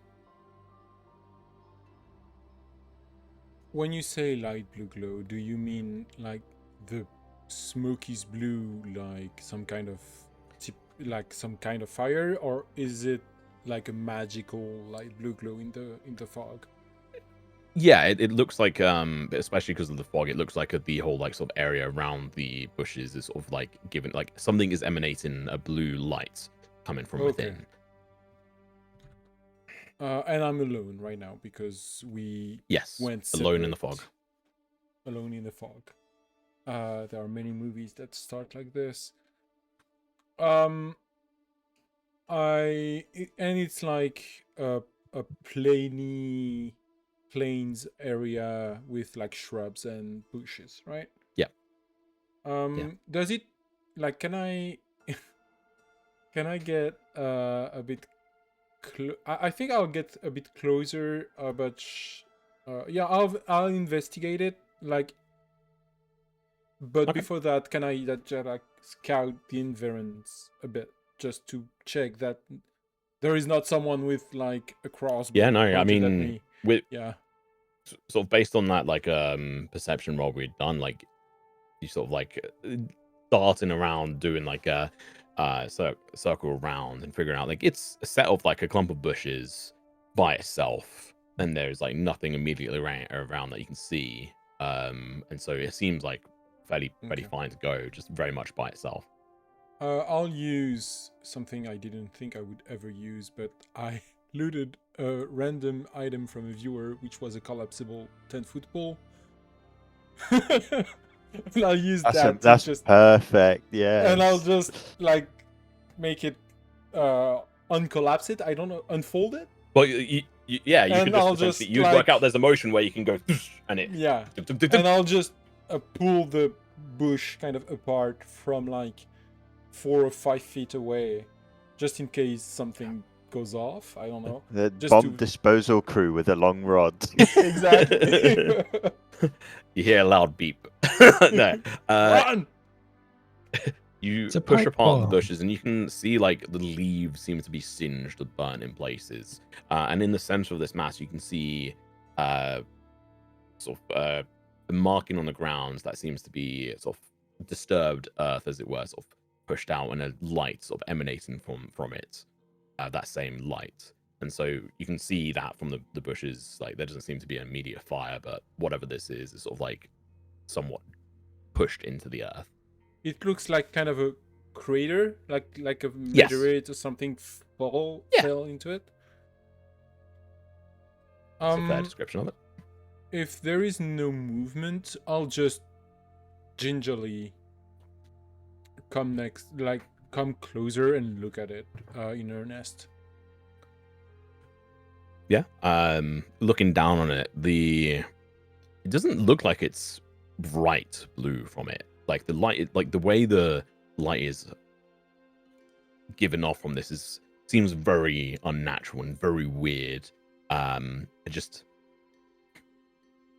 magical in nature of some form. And what you're looking at is a very dark object that's, as you stare into it, almost like looks as dark as coal, darker, almost like pure black. As you look into it, your eyes would get lost within whatever this is, and it seems to have some form of like ridges, but it's very hard to work that out. And it looks like it's sort of like broken around the edges. Okay, so this is not the first time a weird dark thing has happened to me, like between the Evard thing and I think Puck is connecting, like, not that it is relevant, but he is connecting it to his past recent experiences, and so he's gonna try to like use like a cloth or something to pick the thing up. I don't know how big it is. It's probably I can't even remember. Like, it's about this big. It's 3 inches in diameter. See, about this. Okay, it's about 1 inch in diameter. Right. Yeah. So like almost basketball size. Yeah. Okay. It's like slightly bit bigger than your head, essentially, in like width. Okay. So. Okay. And the whole thing is okay. So when I pick it up, how heavy is it? God, like it. How strong are you? I'm not very. I'm average human, without training. This feels as if it weighs like 15, 16 pounds. Okay, so like yeah, like. Why are you using pounds? Give us. Yeah, it's like because that is what we use in the inventory system. world. It's a bit less than a pack of bottled water. That's my point of reference usually. Okay, so is it like a rock? Is it something manufactured? Are you touching it? I picked it up with Okay. my With a cloth. With a cloth. Yeah. Okay. What was the question again? Is it? What the fuck is it? Is it rock? Is it manufactured? Is it wood? Is it like it? Roll me a nature check. Do I need a nature check to identify rock? Yeah, that seems reasonable enough. That's not reasonable. Something is a rock. Like, I can't tell which kind of rock. But okay, but yeah. Is it rock? That's a skill issue. It's not. It's not like doesn't is it cake. It's cake. It doesn't appear to be like any rock that you would recognize or know of. Okay. It almost looks like it would have come from a creature of sorts, but So it nothing that you could identify. Organic? Yeah. Okay, so Ish. Yeah. I'm gonna ask this in a purely metagaming way. Does it look shittiness? Is it how you pronounce that, So by the way? it's steaming Chitinous? hot. It fell from the sky. Yeah. It's not hot. It's not hot to the touch. It's not hot. Oh, to the you touch. mean? Sorry, I realized you it's meant actually chitin. but because like things around burn it, but yeah, no, it's actually not hot to the touch. And the light it's Yeah. given off is still like a little bit of weird aura. It's yeah, it looks like it could be part of like a armor form of some set. So- Yeah. Sorry, Mara's accent. I heard shittiness. That's Not what I just said because I don't chitinous. know how to pronounce it. I know what you mean. Yeah, I know. I was gonna ask, like, Is this a cosmic chitinous? shit? Well, yeah, it could have been like the shit of a dragon or something. You know, Oh, yeah. Okay. that would have been really funny. I would have said shitty. Yeah. No. I meant, is it chitinous? Chitinous? Chitinous. First one. Okay. Yeah. Sorry. It's a difficult one, like especially fine. like, No, don't worry as a about it. dyslexic person, I get caught I've up on that all never the time. heard it. I didn't. I was not even sure it was a Chitinous, yeah. word. Like, I've only ever read it. So. Well, I can see Luke searching it up now. I was checking if it was actually in the dictionary or not, which it is. Oh, nice. Uh, Okay. But yeah, anyway, roll me a history check actually, please. With advantage. Not needed, but roll a history check anyway. Second one, for advantage, I think. Hey, Just in 17. case. Oh yeah. Perfect. Hey, Things are happening. Very weird, but like, this is the light that is given off is similar to that of the third moon that you'd seen last night. damn. Like that blue glow is given off somewhat of a similar aura, like vibe, as it were, as that. Okay, so I think because going around with a beacon is not great when scouting. So I think what I'll do is bring that back to the cart as soon as I find/pick it up. And then I'll go back on patrol, leaving the people in the cart with the task of finding out what the fuck this is. Unless this thing, because I have a history of things randomly like appealing to me. If that happens, I will try to investigate it more. But if it doesn't, I'll just bring it back. There's no like particular Okay. unusual attachment or anything for it from you. Okay. Cool. Bringing back to the card then. Yep. Yeah. So you can add that in whatever descriptive terms you guys want to the carts. I'll do it. What the hell is this? I found it in a bush. I don't know. It. Okay, so hear me out. It's gonna sound weird, but I found it in a bush in the fog, and I don't know. It kind of reminded me of the moon, so I took it because it's pretty, right? Prods it with his now mechanical fist, but with a finger. But like, yeah. What the fuck happened to your hands? Oh, it was in the cart. Fiddle left it when he left. Okay. You know, it's dwarven. I whisper. Why are we whispering? Well, We're you know, alone there's... here. Well... I mean, Rock is with you, technically, and Tal. Oh, true. You know... Yeah. Your cloak. Yeah? It's like... well...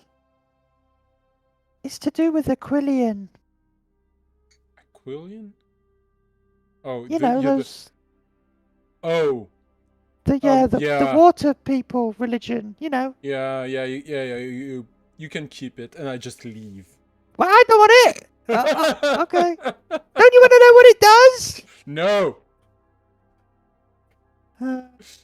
He's got beef with Aquilian. Yeah, I know. That's why I said it that way. Were you trying to manipulate me just to keep the cloak? No. I was trying. I didn't know how to bring up the subject because it's Aquilian. Yeah. Okay.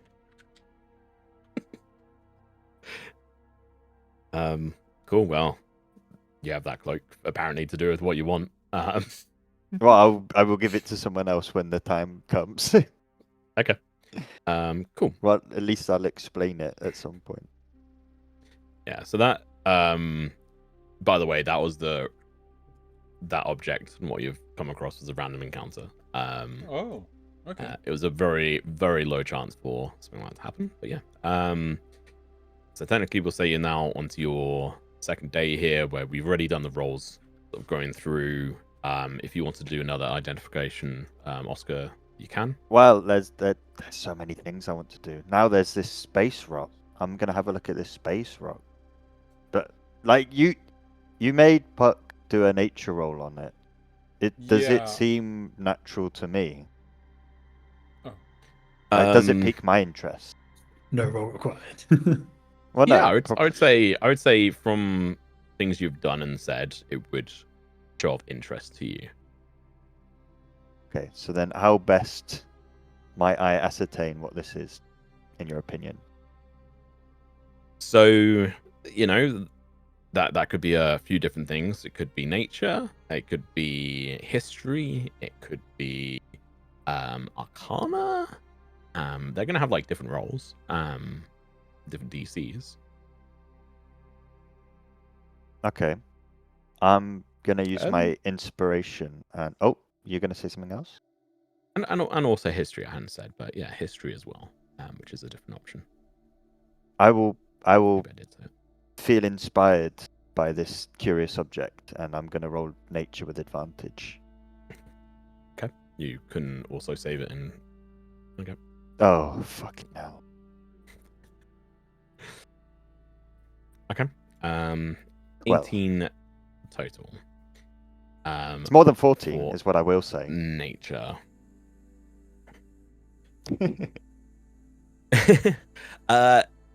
This is not like anything you've seen before. But it does look like it's somewhat probably like armor plating or part of a scale of something. It's round. The way it's perfectly round, right? It's not perfectly round. It's got jagged edges. It's like oblong. Yeah, like it's like a weird sort of like broken shape. It doesn't look like it's the whole thing of whatever it was. It looks like a piece of something. It looks incredibly durable for whatever it is. There is like a level of magicness to it, but you wouldn't be able to like try and name or place like a creature it would belong to. No idea. The closest thing go on. No. What were you gonna say? Figgle pulls out a very sharp looking dagger, makes it sharper, and I'm gonna see if I can like cut a slice off it to see what the inside material. No effect. Okay.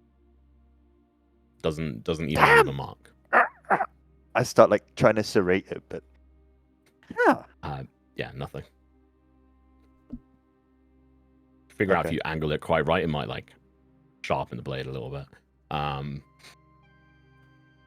But yeah, no, it seemingly has like no real proper effect. Actually, no, it's not sharpening work. But yeah, in regards to sort of placing it towards like creatures you've been at, I'm trying to think. I have a piece of chitin on me, so, but like I put them together. They're obviously not the same. Very different. Very different. It's very different to that. Yeah. So like whatever this belongs to would be very big, very large. Do we just find like a Tarrasque bit of thing? Like carapace? Is that a word? Carapace? Mm-hmm. Carapace. Mm-hmm. Carapace would be correct, yeah. Okay. More hours to go. What else is there to do? Do you have anything else? Did you say what the I do. The cloak did, or is that a secret? Well, currently everyone's doing things, leading the way. I know, but when we go to sleep for the night, I'll explain it. Yeah. But the ritual casting, we're breaking a minute. The ritual casting would be at the night. It's Luke asking, not the character. I'm just establishing that. Yeah. No, don't worry. I'm being nosy. I'll explain it this night then, because I role played it as Puck coming back with the thing. Okay, well you have exactly 30 seconds to do it. We go to break. All right. I will play with the metal puzzle box. There's still more things to do before this night. Okay, cool. So we're gonna go to a break. We'll be back in 20 minutes. We'll see you then. Make sure to grab some drinks, snacks, whatever it may be. We'll see you soon. Alrighty, welcome back, ladies and gentlemen. We are now back from the break. I got a refill a drink, I think, and got a little bit of snack. Did some stretches, and we are ready to go. So where we left off there was Biggle having 30 seconds to explain what that cape does. Or Oscar. Not actually 30 seconds. Is it day 1 night or day 2 night? Because if it's day... We started day 2. Yeah, okay, so I still have time, I think. I'd like to try the metal puzzle box on this day again. Sure. Go ahead. Oh, 15. So you get past it's not just still a 15. You get past the first 2, and then as you're trying to fix and push the next one, which seems to be like another timed puzzle where you have to push in buttons within a certain order, like they pop out and then pop back in at the same at like different intervals, and you have to repeat the different patterns. It has like multiple of them you have to go through. You fail it. And can you make a dexterity saving throw for me, please? I don't remember Asta making a dexterity saving throw when they failed. He didn't get this far, mate. I love that. Cool. So his friend gave him a trapped puzzle box because he didn't know.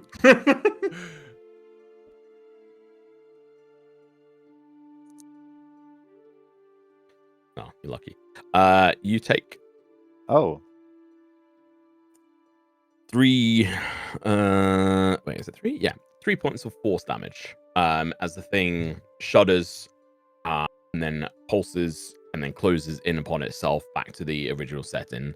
And then as you try to go back through like the settings, like it's stiff and doesn't seem to move. It's like locked in place. That's fair.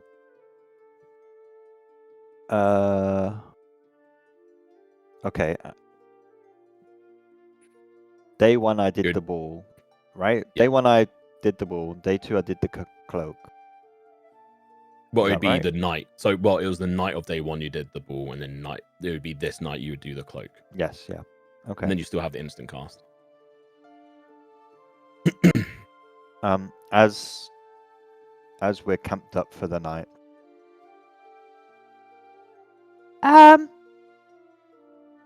Well, seeing as we're all here, Puck gave me this cloak and doesn't want it, so... Well, they didn't even listen to what it did. And I spent 4 hours figuring this out, so you better listen. You can see it's red. It's made of wool. And I'm like, it's kind of like a... You know how like an auction house would present an item? I'm kind of doing that right now.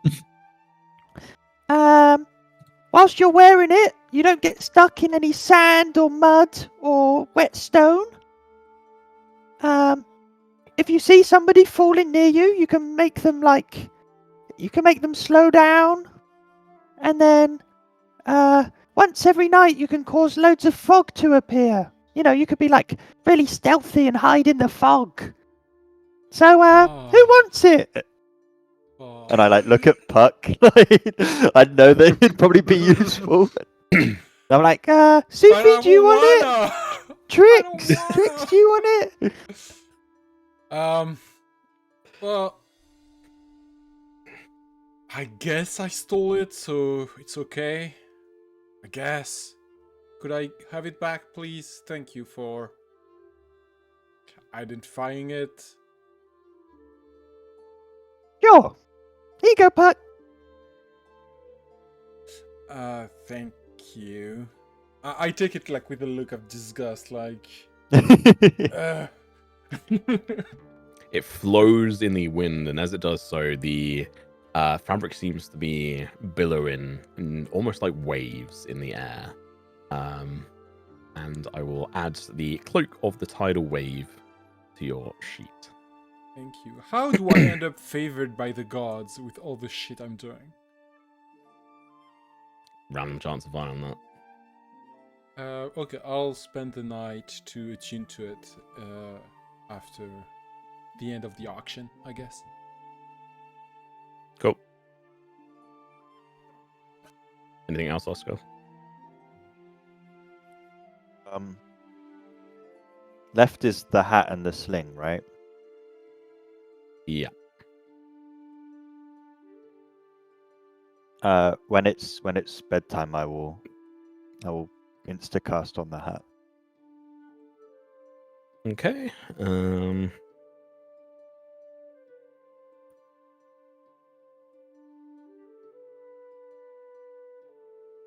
Let me... Where's this gone?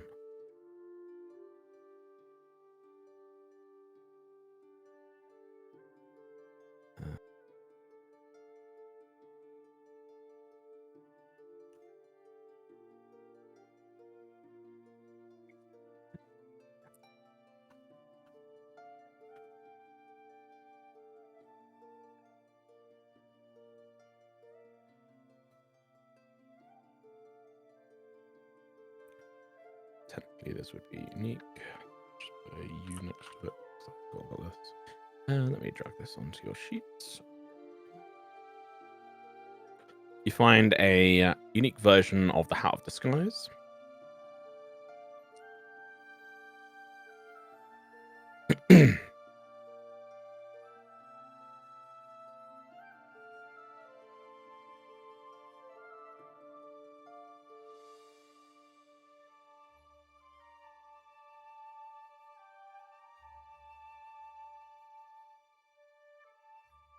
Did you add it already? Yep. I have to give you kudos, Tom. Like, the Cloak of Tidal Flow is such a great low-level item. Like, it's perfect at my level, and it will be utterly useless in like 5 levels. So, great design. Well done. I mean, it's the Oscar. Can you not see it? It's under equipment. Under equipment. It's not there for. Yeah, delete it. Weird. I saw it change from 8 to 9, but nothing got added or removed. I just re-added it again. Yeah, it says 9, but it's not been added. Close your sheet and reopen it, I guess. Okay. If in doubt. That worked. Cool.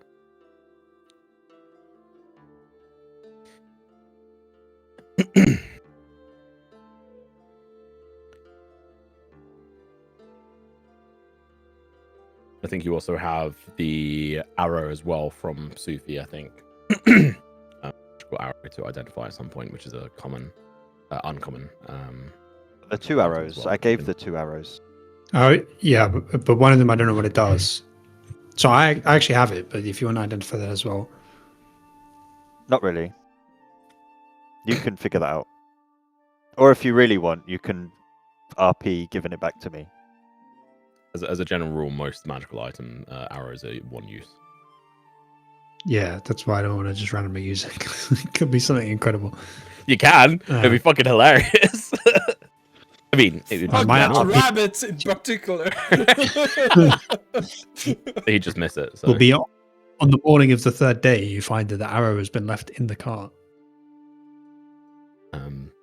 But cool. Is there? I don't think there's anything else that night you could do. Figgle. Rucker is walking along. He's like seems to be like fairly quiet. He's just watching, like people watching, but also just looking around. He's not too intensive or anything. Every night he makes tea, shares, and then we move on to the next day. We get through to the night. Nothing special happens in that.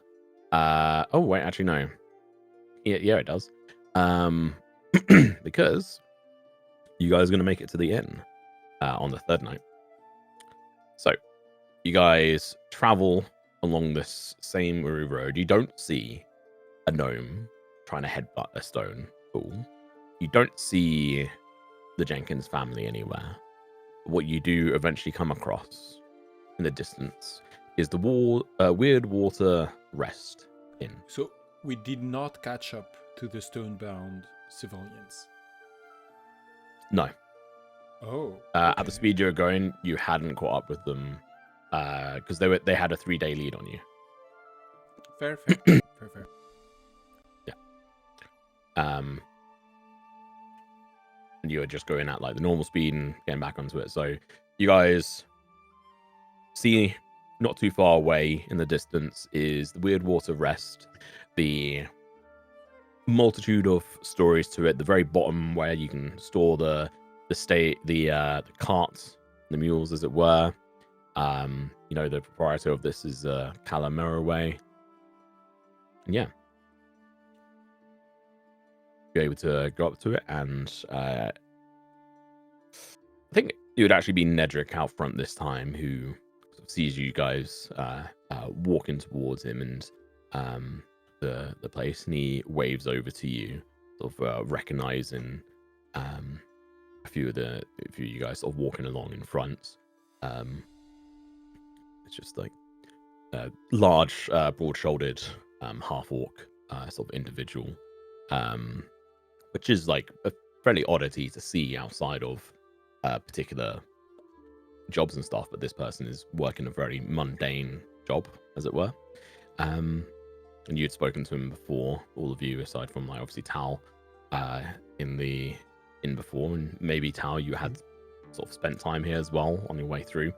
But yeah, he waves you down. It's like, you're back then. You staying the night? Who is he addressing directly? Good question. Whoever's at the front of the party.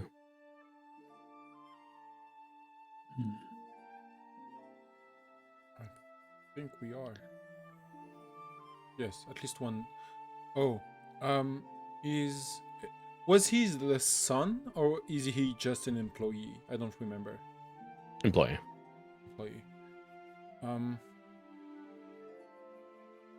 Trix would probably do that, but I guess since Sam's not here, like she's busy.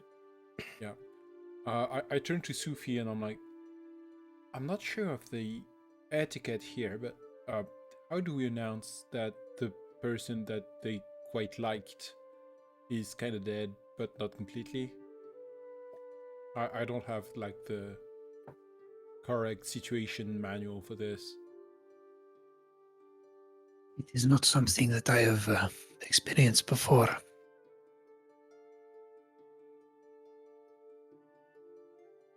Yeah, okay, but that doesn't answer my question, though.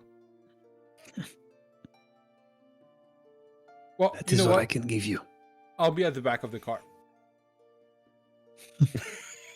So if you just left there, stood at the front, facing Nedrick, who's like, well, we can get you set up. I'm looking after the stable today. Is Asta here? And he's like looking over like and around your shoulders and stuff, and doesn't see him. He's like, where's he? Where is he? After the "is Asta here" bit, Sophian puts her hand on his shoulder and just says, "No," and then walks in. Oh, okay. And then, if you lead them in, whoever, like say Trix and Tower leading the cart in, Nedrick helps holster them up, sets the mules up in sort of a stable area, and you guys can disappear off upstairs. You move in.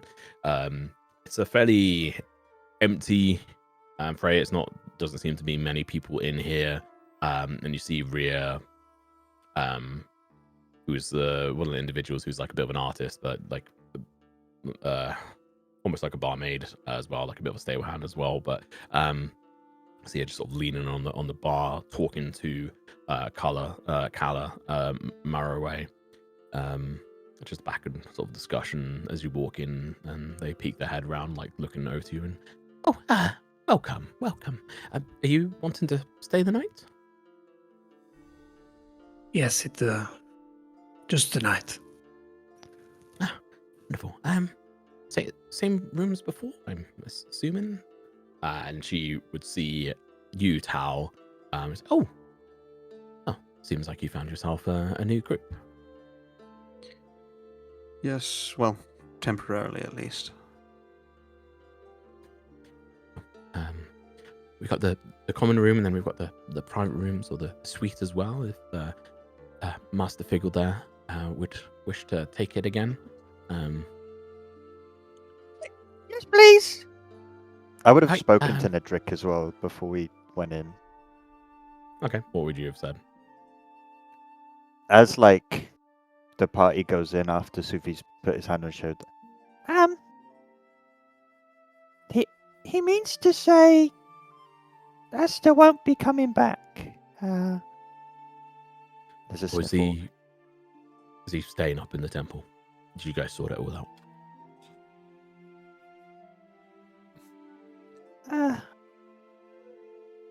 After a fashion. He died trying to find answers.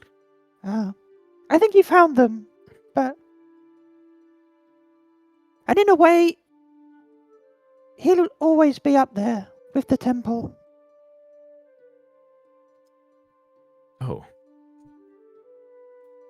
Yeah. And he goes very quiet. Thank you for telling me. I appreciate that. He will be missed. He just carries on. And like before that, he would have turned around and said, make sure to tell Rhea and Kala as well. He was like a son to Kala almost, in some way. disconnected, but she cared.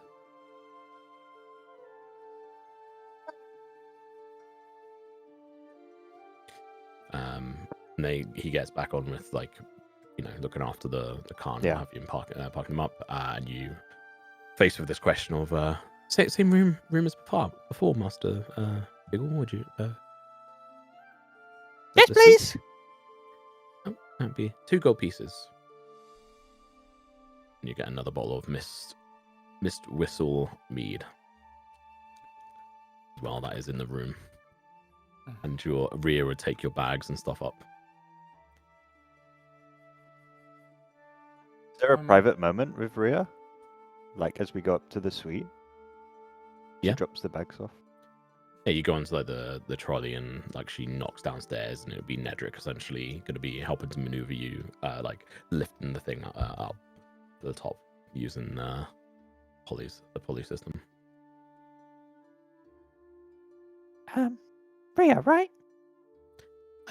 Yeah, that's me. Nedrick said it's best that you knew. Oh, is this some kind of prank? He always likes to play those. No, there's nothing funny about it. Asta didn't make it back from the temple. He died up there.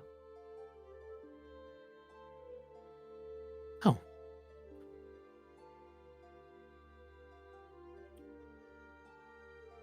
Did he at least find what he was looking for?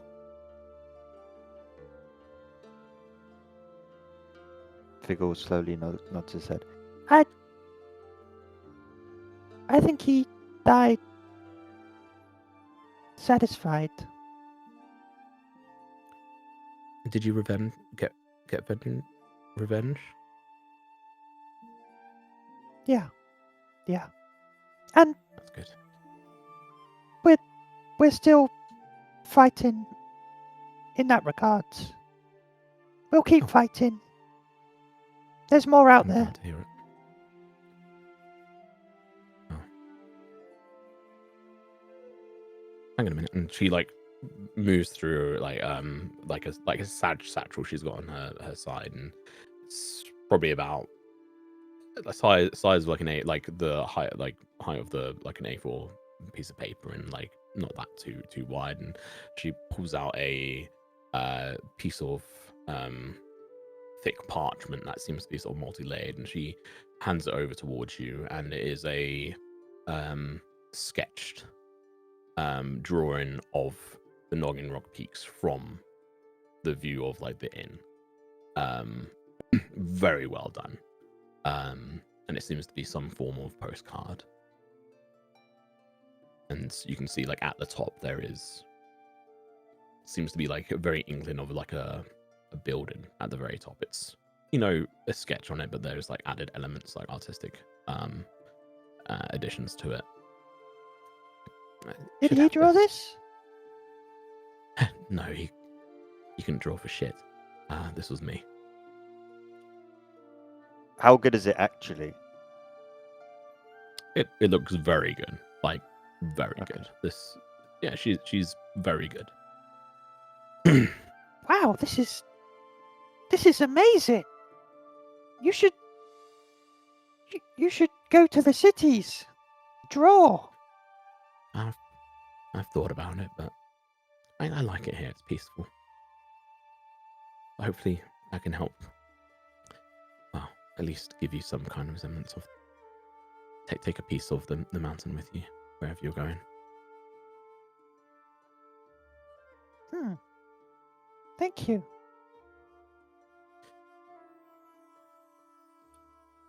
Get to the top.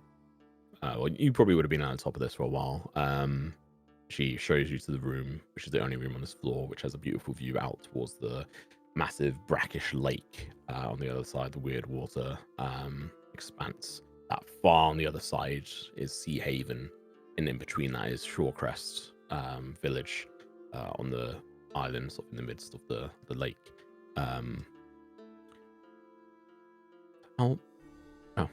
If you need anything, let us know. I think I need to go. Have you? Before you go, you must have been Brookside many times. Yeah, a few times. Quite a lot. Is there anything I should expect there that we should see? Oh, I mean, I'd probably stay away from the main tavern. It's a little bit. It's a little bit grimy, to be honest. I mean, the Crooked Brook Inn is it's pretty good. And the Lantern Quay is good if you like the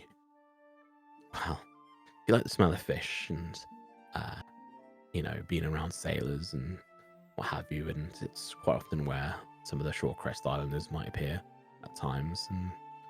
And but otherwise it's a bit of a chaotic place at the moment with the switch and adaptation they're going through, which is has been going on for a while, but it's not that amazing, to be honest. There's nothing crazy to it. I hear there's big plans for the future, but I think that's always the case. All right. Thanks, Ria. Make sure to tell Kla.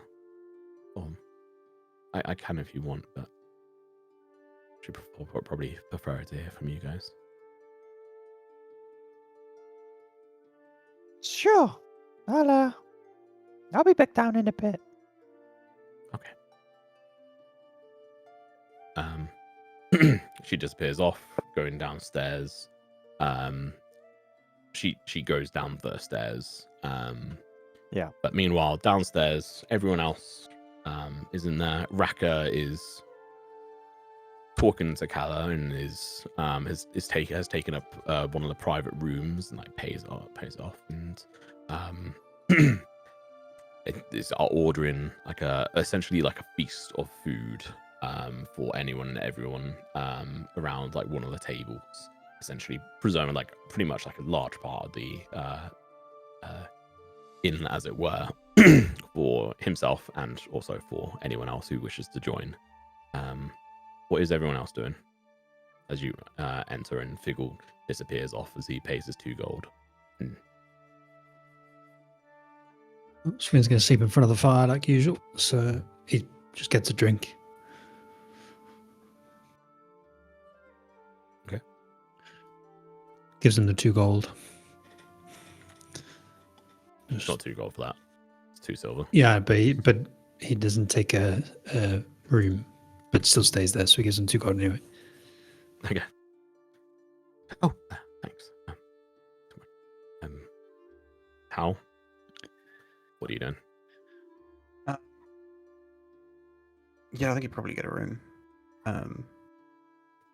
Just kind of the most basic. Fancy. The common room is a shared area where multiple people sleep. It's 4 silver pieces each, and then the small private room is 1 gold. Yeah, he's fine with the shared room. Okay. Yeah, you can get some food and what have you, and chillax. Puck, what are you doing? If anything?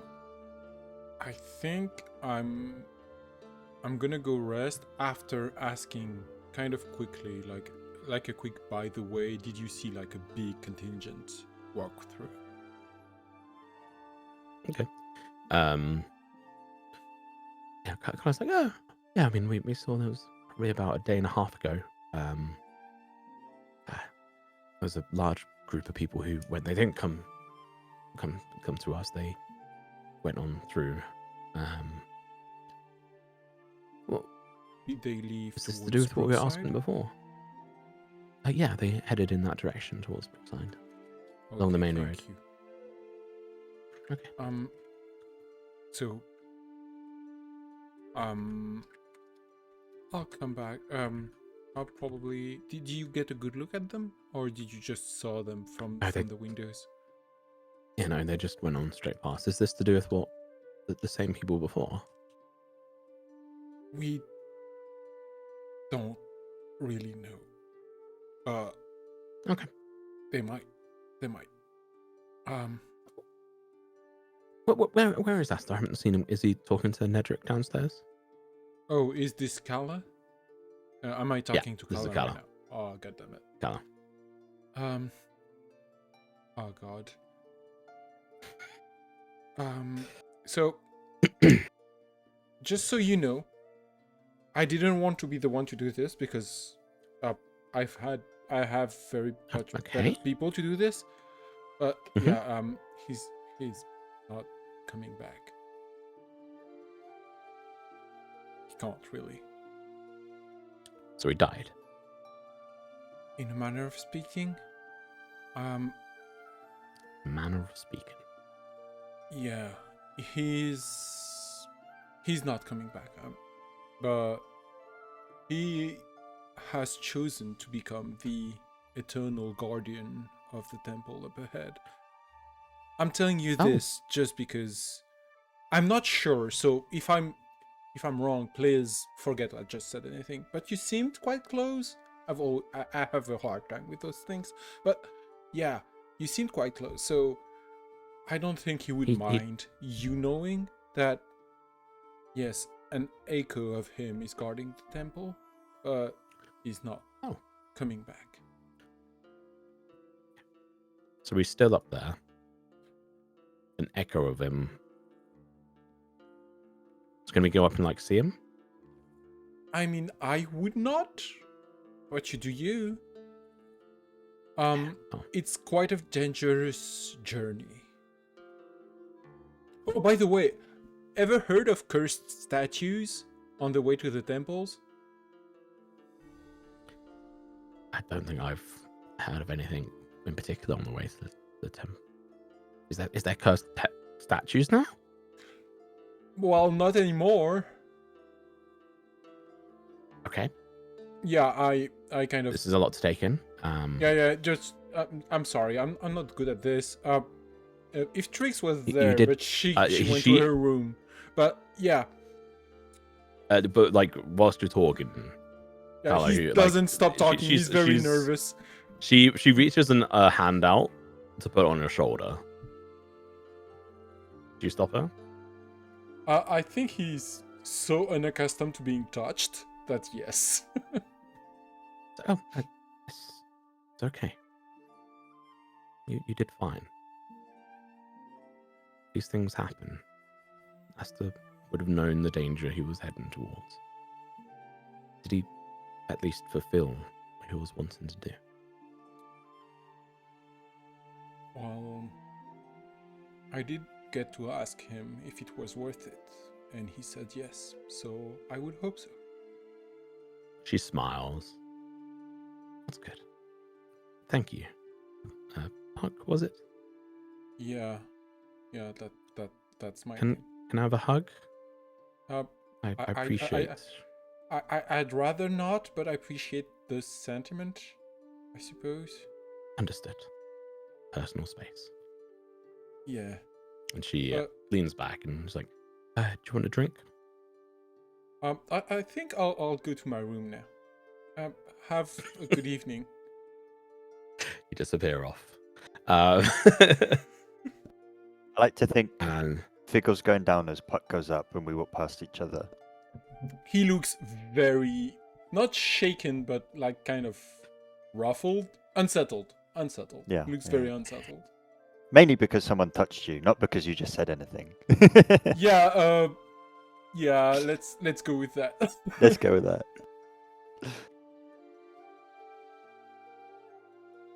Okay. And you end up downstairs. Also, so that would be was it you? Did you get just the common room? It's 4 silver pieces. 4 silver pieces, that's right. Yeah. So, figure you get back downstairs, and you can see, well, you can't see Kala anywhere. Who's at the bar? No one actually right now.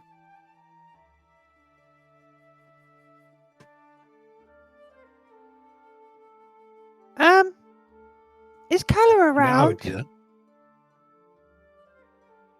Oh yeah, like But I mean Soupy's behind, there, but if behind you the mean, like bar. behind the bar.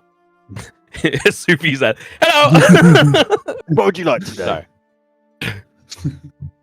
Hi, I'm Nedry. So what is it you shout? Sorry, or say? I say, Is Calla around anywhere?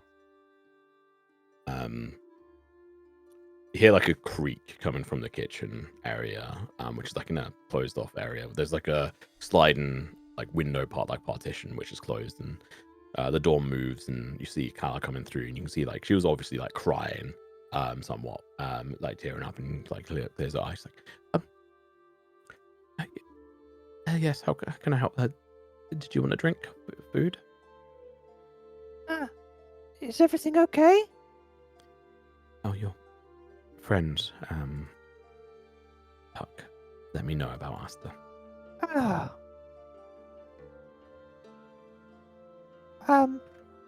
Yeah, okay. I was just checking that you knew. Rhea and Nedrick said that you should hear from us. I'm really sorry. Yeah.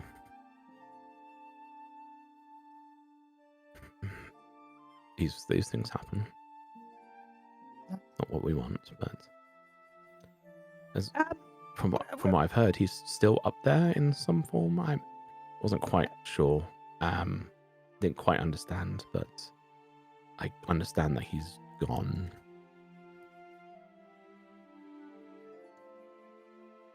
I don't really understand, but I think it's something like his soul is still up there, but his physical body isn't. You won't see him. Oh. Just to sort of clarify for you, Oscar, as you weren't there during it, it's pretty much it would be the other way around. I don't know if that would just be Figgle misunderstanding. Wait, is he a stone guardian? Yes, Yeah. he turned to stone and grew in like he doubled in size. Okay, I thought he took the place of a stone guardian, like his soul. No, That's why I his said, soul like, disappeared Aneko. off. Okay. Yeah, That's fine. because he's so inside his soul, the like, thing, but yeah. he's not very. That's right. Very much We there. can just say Figgle misunderstood. Okay, interesting. Apparently, it's really dangerous, so we can't go up and see him. And I'm not, only because he might want me to know that we were told. So, are other people not meant to know? Like, what is the situation? Is it safe up there now? It's just best. It's not. You know, there's still bad people out there, and we don't want them to go to the temple. So it's best we just keep it quiet. But if you and a party want to go up there and you feel safe, then you could. Probably a bit beyond my means. I have to stay here anyway. Maybe one day. What do you recommend to drink, Calla? What's your favorite? You've got the bottle of Mist Whistle mead upstairs. Otherwise, No, River but Ale. what's your favorite? I don't drink. Not even non-boozy drinks? Oh, you must drink something. Yeah, oh no, I do indeed. What are the Figgle basically wants to buy them a drink, is where this is going. Yeah. So that would be well, I make a somewhat syrup out of lingonberries and mix it with water, and it tends to be quite nice. Some people mix it with cider as well and call it like a snake bite or something.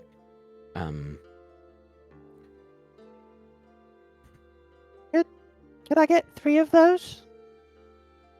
The snake bites or the No, we can. As you intended. Okay. She pulls out lingonberry syrup, and she sets up and makes some of these very sugary flavored drink with like a flavor of lingonberry, which I honestly don't know what it tastes like. But apparently it's very nice. Here you go. And she pushes them over towards you. How much is that? Oh, that'd be about 4 silver.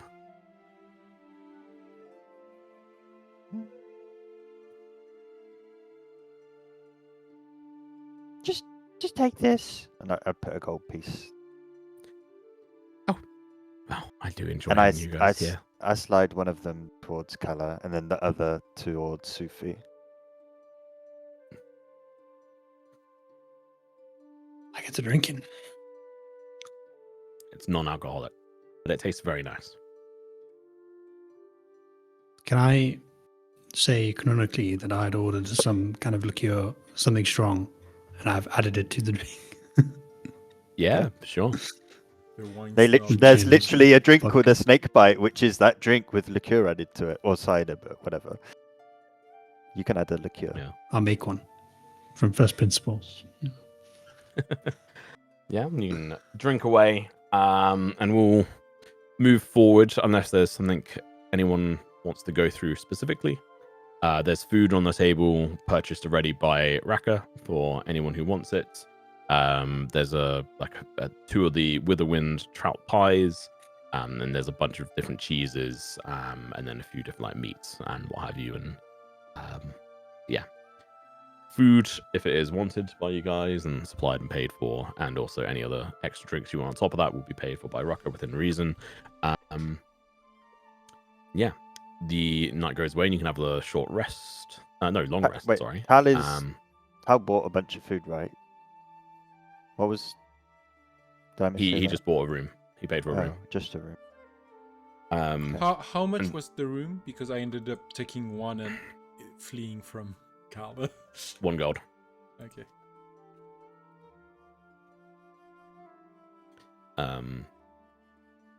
Yeah. And I'll take 4 silver out of Trix's pocket, and she can stay in the common room. And have all their things stolen. You wake up and everything's stolen. Trix wakes up to Tal just shanking her, just stabbing her in the chest. I hate short people. Cool. Oh dear. Yeah, nice long rest. Wait, what were you missing from a second level slot? Oh, it's because you leveled up. Okay. Cool. What were you identifying that night, Figgle? It's just the sling left, I think. Sling and the arrow. Okay, yeah.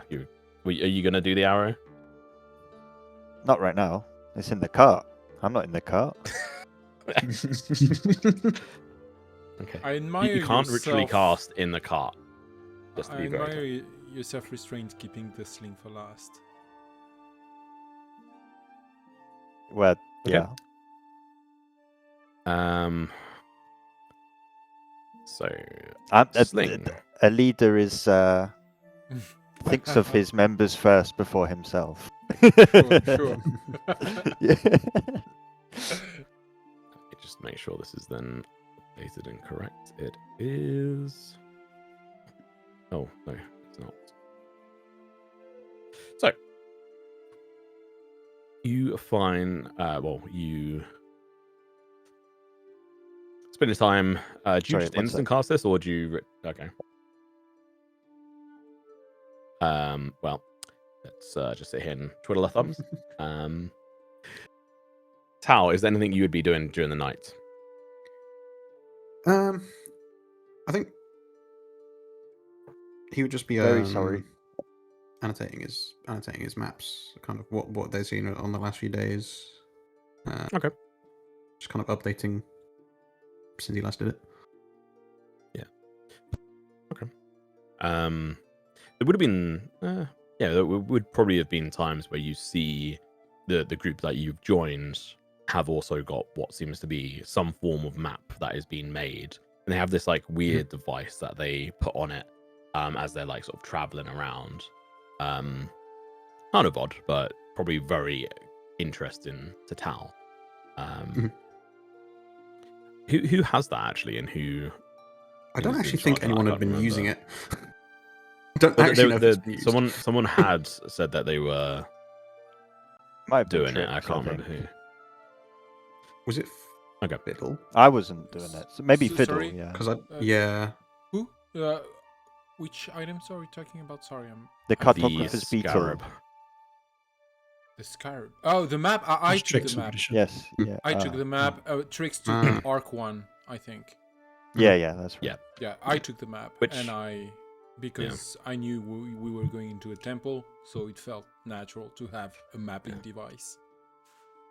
And Sufi actually, at some point during the conversation between Puck and Kala, there is like the familiar glow of like almost like the memories going straight in towards that of Arc 9. I'm getting sucked dry again. It is Valentine's. So yeah, you would be, you and her would be the ones to sort of really notice that in that moment, because the situation. So keep that in mind. Cool.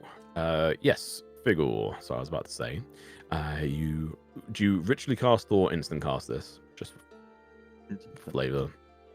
Cool. This is the Chime Binder Sling. It is magical, obviously. Where's your sheet and why is this? It's nothing too crazy, but it will be an upgrade somewhat to you. So it has that added to your sheet. It has, there you go. It has once a short rest feature to it. Its attacks are then obviously magical. And otherwise it has the same statistics as your current Hunter's Sling. It is another, like an enchanted Hunter's Sling, as it were. So you can now do magical damage with your attacks when you use it. And I think that's pretty much everyone now who has some level on that front. Nice. Cool. That needs to be attuned to. Yep. Huh. Oh. Oh, you're full, Yeah, but it's- you won't keep the machinist grip, though, right? Like it would be kind of impractical. Yeah, but think of the aura. I kind of just like I'm a tinkerer with like metal glove hands, you know. I would not want to break your groove. I'm very sorry. It's why I it's don't why want he to failed impugn his on your on your wrist. It's why he failed the last puzzle box thing, because he's just got them on and it's just like really fucking clunky to try and do anything It's with. right. I will I'll take that hat off. Choices. No, I was gonna. Okay, Your aura lessons. what was gonna happen was I was gonna have the hat on, and in the morning I was gonna leave the car as Puck, because Puck, when we exchanged, when he gave me the put in the cart the big chitinous thing, we had touched each other, so I was gonna come out as Puck but sound as Figgle, and it would be funny, but it didn't happen because we RP'd it that I explained it at night. Whatever. I digress. Apologies. There you Okay. go. Make sure to click the equip button on. Oh, Yep, yeah, yep, done it yep, sometimes. Yeah. If you want, I can change the image of it to be the same as your current one, so it doesn't look fucking shit. Yeah, it looks a bit. Ding. I just Bart Simpson. Yeah, not a sling like that. Puck. Yes. During the night, whilst you were sleeping. Why do things always happen to me at night? Because you keep touching things. That's you. true.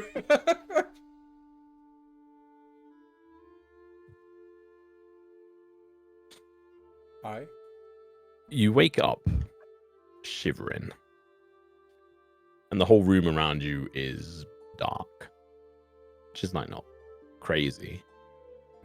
and you are sweating. Cold sweats.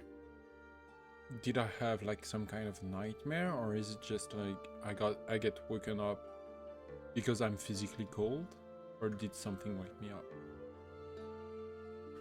As you're asking yourself this, trying to figure this around and looking around the edges, you look towards the window, and there's no like light of the moons there at all. And as you stand up and go and look outside, you just see a sea of broken trees,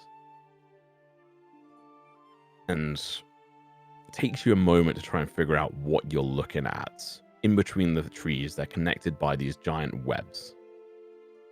Oh. Okay, so Buck is gonna do a very, he's gonna literally pinch himself, trying to check if he's in a dream. You pinch yourself, and you wake up in the morning. Sun is rising out the window, and you are covered in sweat. But you are very cold. But the room seems normal. Sun is going, well, at least you can see light coming in through the window. One of the suns. I like you said, broken trees. Like if I try to like grasp after the figments of the vision that stay with me, did I see anything else but broken trees and webs? Did I see creatures? Did the sky hold anything? Did I see anything else? You pinched yourself too soon. I mean, it was very natural reaction. I'm not. Yeah, no, I think so too. Yeah, you pinched yourself and panic, like, seemingly brought you back. Okay, I'm gonna check. Like, I think my first reaction will be like, I disrobed to go to sleep. So I'm gonna check because I know my slippers are called my slippers of spider walking, and the hand wraps are like umbral weaving. So I'm gonna check both of those to see if anything changed, and I'm gonna check myself in the mirror. You check yourself out. Probably say your skin seems to be like maybe a tad paler.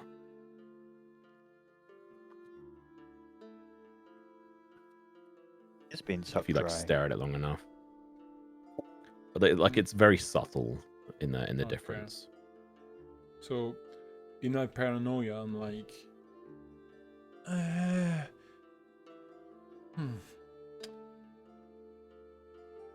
And I think I don't know how early it is, but I kind of get up and I equip myself and get out of my room, and I'm kind of grumbling like, fucking vision, fucking dark tables, and fucking people who die in fucking temples, and yeah, and I just like, I'm grumbling and kind of venting as I climb down the stairs. Well, yeah. So as you all sort of like venting and leaving your room, like Rucker sort of opens his door and sees you. He's like, "Oh, I hope you slept well." No insult intended towards your host, but I've had better. He's not like Rucker is not connected to this inn whatsoever. Oh, I thought Rucker is the Rucker. Rucker's the option. Not Rhea. So there's Rhea and Color and Nedrick. Yeah. Sorry. Lots of names. Good. Sorry, Rucker. Yeah. Yeah. I've had better. Also, we didn't get your cart. Sorry. I'll go get breakfast now, and I kind of blow him off and continue my way. he's just sort of as like during that like interaction, he's like, with regards to the work with the SSR, obviously with such illegal activity, I'd appreciate it if we kept more of that between us. But yes, I did send an expedition up north, and no, it was not successful. That was a lot of money spent and a lot of money burnt, and unfortunate. Also, is that umbral silk you've got on your arms? Puck had slowed down, and when he started talking about the runes, he kind of have like big sigh, like, okay, let's do this. And then he mentions the silk, and he kind of perks up and say, you know about this? Oh, I only know rumors and mentions of it, but I know a bit. As I said, a bit. I know very little about the planes, but there are the rumors, obviously, of what exists. But it's a very rare and sought after material, particularly within the magical circles. It takes very well to enchantments, as it were. So, did you find it? Like, where is it from? I've only seen one other piece before. You've seen another piece? Well, I did find it, and where is really none of your concern, I think. Sorry, but personal. I would pay you understood good money to know where you saw the other piece, though. Oh, interesting. I tell you what, we get my cart back, I'll tell you. That was not the deal. On top of a couple of potions, as discussed. Well, this is... I guess we can't, but I hope you'll be open to more financial arrangement. Like, we might not catch up to those guys. Straight up. Like... Oh, and then I'm it not, would be I'm not a favor owed. I'm not gonna lie to you, because I don't see the point. It's not worth it, but, like, we will try if it comes along our way, but you do realize that going after a troop of armed men as 5 people is a risky endeavor. So, I do my best work not charging into a mass of people. There's only a couple of armed individuals with them. Most of them had gone up the mountain. But you're right. If we don't get it, then we don't get it, and I'll have to rebuild, and I may well have a job that I may to ask you to do. I would tell you, like, to be honest, you should discuss this with our dear, beloved hero leader. You know, the tiny guy. Oh, I didn't realize he was your leader, but sure. I mean, he does say it repeatedly and loudly, so you should be aware. I thought it was a bit like the hero business.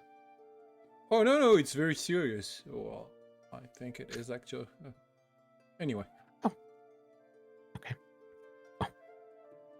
Perhaps we'll have more to discuss at a later time. And he heads down after you, and you guys can have breakfast set up. Rucker would go over to you, Figgle, if you're downstairs already, or would you not be? Sure. Eating I'd breakfast? be downstairs, yeah. I'd be eating breakfast. Goes up to you. He has like a tea that is made by like Kala or Rhea, and it's like, looking down at it, and he's just straight judging the tea that has been made. Like he's brought over had a teapot brought over to him and stuff, and he's like, and just like kind of like pushes it to one side, like pushes it towards you. It's some tea. Not I didn't make it, of course, but if you wish to have it, you can. But we still, I was told to speak to the leader of the group, which is apparently you. We still on for the return of my cards. That's the stonebound heathens individuals took. because I wasn't here, which direction are that cart supposedly going that we need to catch up to? Brookside. Meadowbrook. Brookside. That's it. Okay, so it's just a case of hurrying up. Yeah. And we were promised what, potions? Yeah. Rare potions, if that's he's supposedly like a good alchemist. Well, it's the promise of being able to try and make rare potions for you guys, but then some other potions, what he has left and available anyway as a reward. But kind of why wouldn't we be? Puck seems to be in doubt if you'd be capable of taking on the couple of guards that were there, and if we could even catch up with them. I have no doubt that we could stop the guards, but catching up is another matter. You know, we have mules, not war horses. We can go a bit faster today. We can try. Sure. Good. I mean, they set off, 2 days? They had like a 3-day lead on us, but they would have been traveling slower than us. And, like with some of the individuals they had, so we may catch up with them if we're fast enough, and if they stopped during the night, I suppose. Well, you best count your lucky stars, as they say. Of course. Right. Well, we better get to it then. If we want to catch them. And he slaps the table, stands up, smacks his head on the bottom of the stairs in which you were sitting. Takes his hat off, flickers it out, puts it back on, goes outside. And he's very he's taller than Tal. He's like 6'4", 6'4.5", whatever. Tall and lanky. And he goes and steps outside. He's like, right, I'll see you all at the cart. Is anyone not downstairs yet? Like, is Sufi awake? Yeah, you'd have been pretty awake at sunrise. So. Okay. And Tal and Trick? Yeah. Tricks would be. That would be. All right, guys. Wrap up any business if you have any business. We're gonna try and catch up. Hope you don't mind, Tal. I'm happy to go at whatever pace suits you. All right. We will head at speed to Brookside. Okay, so you're gonna go at a faster pace. Yeah. Cool.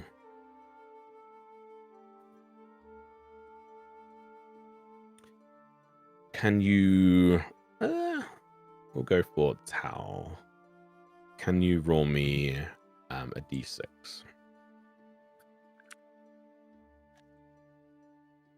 I'll go back to riding the cart for now as well. Music change indeed, thanks. What about weather for today? That could be important in catching up a cart. If it's raining and muddy, we got no chance. I am immune to Go for it. non-magical bad terrain. Yes. Wrong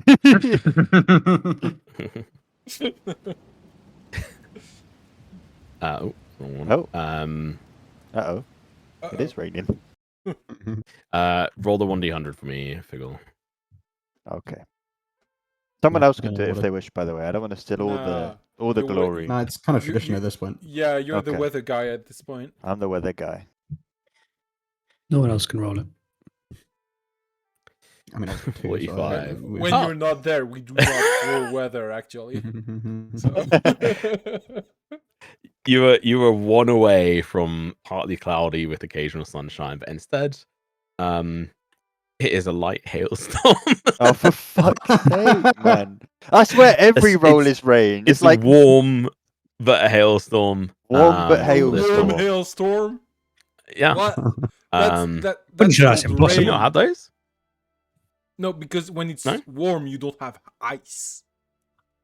You can do. It's warmish during the day, like lower down where you guys are, but for whatever reason, whatever it may well be, on this summer day, there is hail. It's not anything too crazy, and it's not going to be impeding you too much, but you are going to be traveling at some speed. Well, if it's impeding us, it's impeding them, so it doesn't really matter too much. That's true. Actually, they're not affected by hail. They have an anti-hail cloak.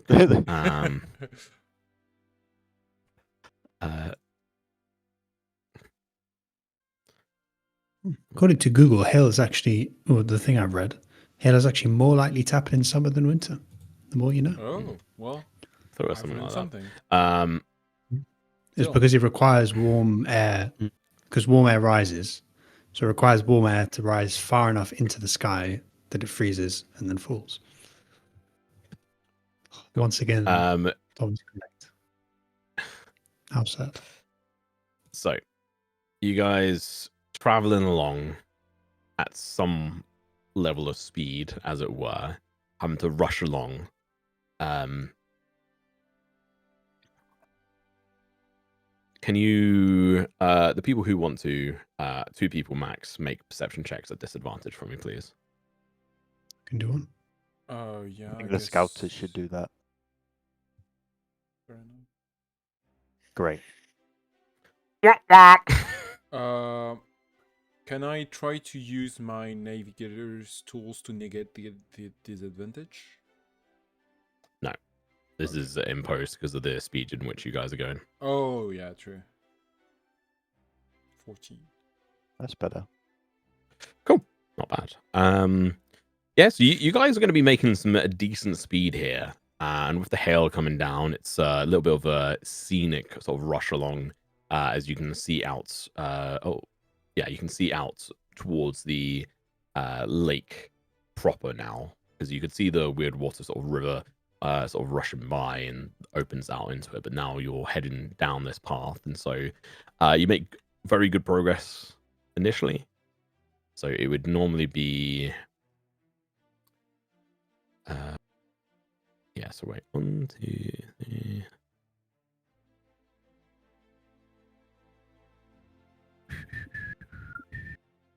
So you can do 24 hours normally. So 6, 12, 24. So you managed to rush the initial day's worth of travel, of being able to essentially travel 24 miles within 6 hours instead of the 8 hours, I think it is. And then you can see like far off, like some buildings sort of like in the distance, like quite far in the distance, probably like a good, still like a good like 6 or so miles away. Do you guys then continue to press on? You haven't seemingly caught up with anyone yet. What are the chances that if we hurry, we get to them, but we are within seeing distance of the city? So if we attack them, like we would have like the guards on our head. There's still like a lot of like there's a corpse of trees. So you are like at the top of like essentially like a rise at this point, a hill, and then you can see like another dip down ahead of you, another rise, then a dip, and there's like the next one had like dip has like a whole set of like corpse of trees and stuff, it seems. So if you happen to catch up with them in the next hex before the town, turning into town anyway, village / town, you may well be able to get away with it. I'm fine with pushing on. We would have to do like constitution saves or something. Yeah, this would be a con save. I guess I'm fine with it. I don't know about you guys. I'm fine with that. Worst case, we don't catch them and then we just rest in this. No.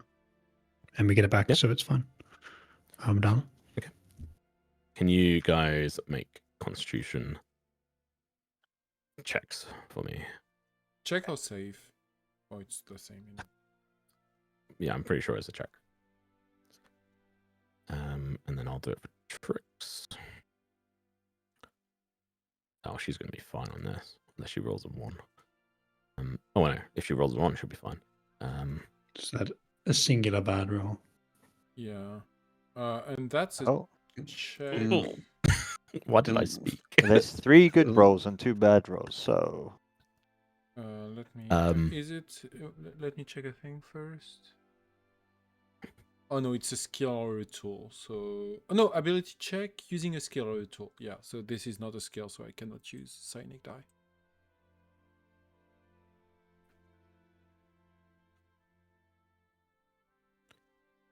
Mule 1. And then Mule 2. You're rolling, we didn't see it, by the way. Oh, really? We exhausted our horses. Well, they roll better than the people. Damn. 10 was Lots the of DC. So Puck and Trix both gain a point of exhaustion. Okay. Which was what, -1 to the check, so. Yeah. Yep. It doesn't slow them down. No. Not yet. No, so exhaustion in this, you only get slowed down when you have 5 levels of it, and that's 50% speed loss, and you then can't long rest to get rid of it. You have to take a extended downtime or magically remove it. But that's 5 levels of it. And there's 10 in total, or 9. Right. Cool. So you guys rushing forward, pushing yourselves to max. As you go over this first dip, and then down through this initial part, no sign of anything at the moment. You're sort of checking off to either side, based on those perception checks, which was a 14 max. But as you reach the top of the next part, and you can see like the corpse of trees, of like a small woods in this sort of next sort of divot that this path cuts through. You can see a group of individuals, probably about 30 or so individuals, and 2 carts, which are sort of making their way through at probably like at this point like half a mile ahead of you, down into this next part. What are you guys doing? Yeah, 30 or so. So that doesn't sound like... They're armed. You guys see this, like that is the information you initially have. Right, but the guy told Puck that it was just a couple of people, not like... No. So he said a couple of armed individuals, Yeah, but there were still like a bunch still, of common individuals. Couple of fighters, but the rest there are a lot of like civilians / like support people. Basically, those are like the cooks and the maids and the people who were necessary to live and maintain support the fighters. I would keep closing. What's the chances we can do this without having to get violent? I shout from the front of the cart. I mean, last time we fought those guys, she detonated herself to try and kill us, so... You did what? Who did what? Yeah, yeah. If you see a glowing let's not talk about that, in the actually. throat, yeah, don't stay near. Puck, as Figgle had shouted that, and you're looking down ahead, you had seen a couple of heads turn back towards you guys. And there seems to be somewhat of like a kind of panic from them in this moment, from like the shouts, and you guys sort of heading at speed at this point. That you hear like shouting and like a couple of like screams ahead, because like I said, you were half a mile away from them at this point. I have no idea what half a mile is, Tom. I live in a real country. It's not that far. With like when you're meters. heading down into 800 meters. Yeah, 1609. Yeah.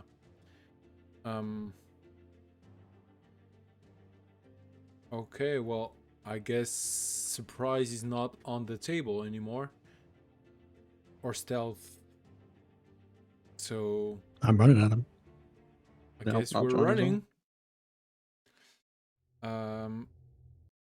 Wait, shit, I can't play this. Never mind.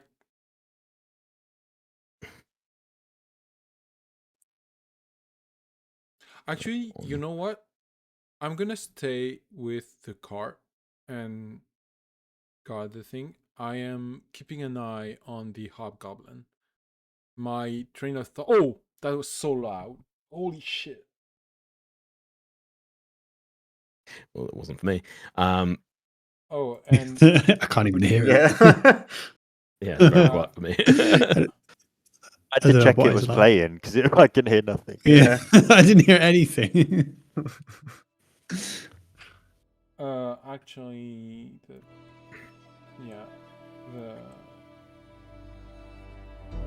I'm not sure the stream had music for a bit.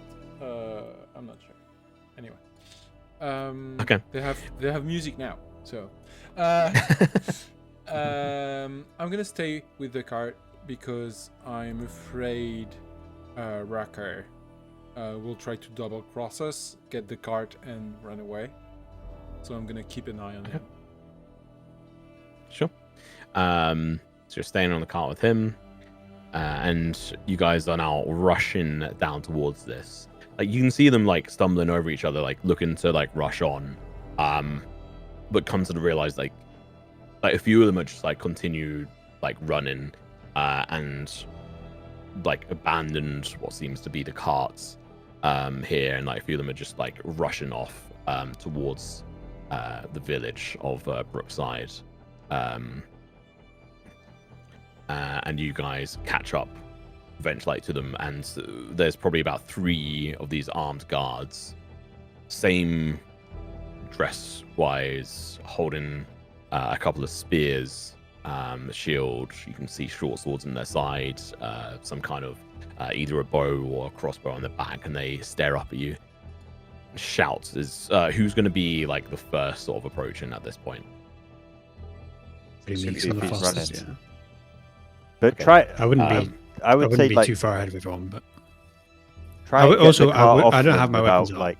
Yeah. Okay. Yeah. Like, we don't want to like slaughter them and then get into Brookside. And it's like, oh my god, it's those villains. And it's like, oh fuck. Like I'm running to them, but I don't have a weapon out.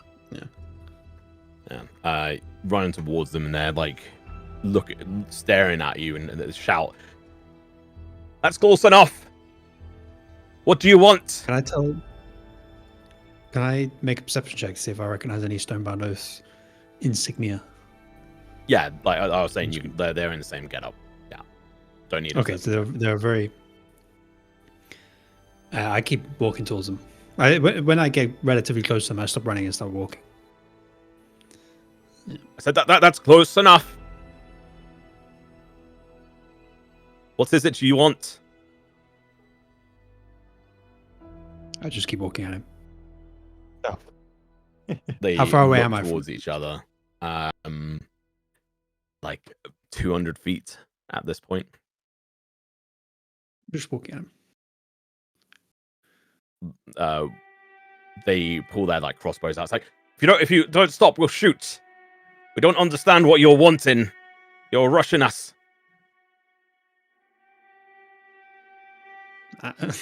I will continue walking at him. He's just walking menacingly. Or farming. Like they look at each other. They're in the middle of nowhere. This group of individuals who are rushing towards them, and then you stopped and then started walking towards them, refusing to respond to them. This is not fair, right? The TPK points is an incentive for Sufi to cause a fight so that he can roll 20. I can see that smirk. He's already he's already rolled his 20. Oh shit! When was that? I didn't. Yeah, I've already won. Not bad. Oh, yeah, it was a perception check, I think. Ignore me. Yeah. Sorry. No, I've already won my points. No, nice. I'm fine. I'm just horrifying. What is it?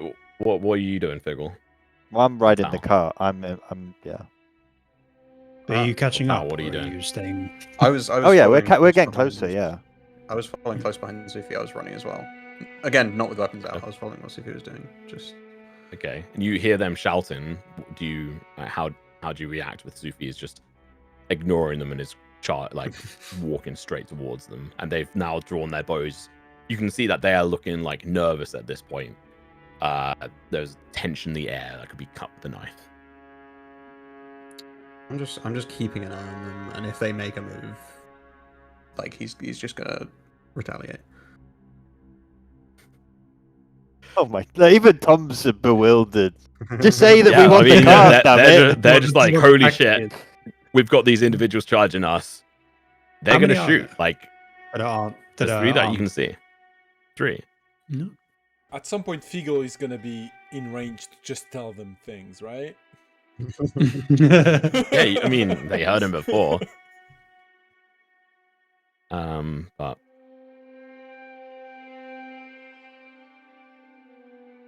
God, all right.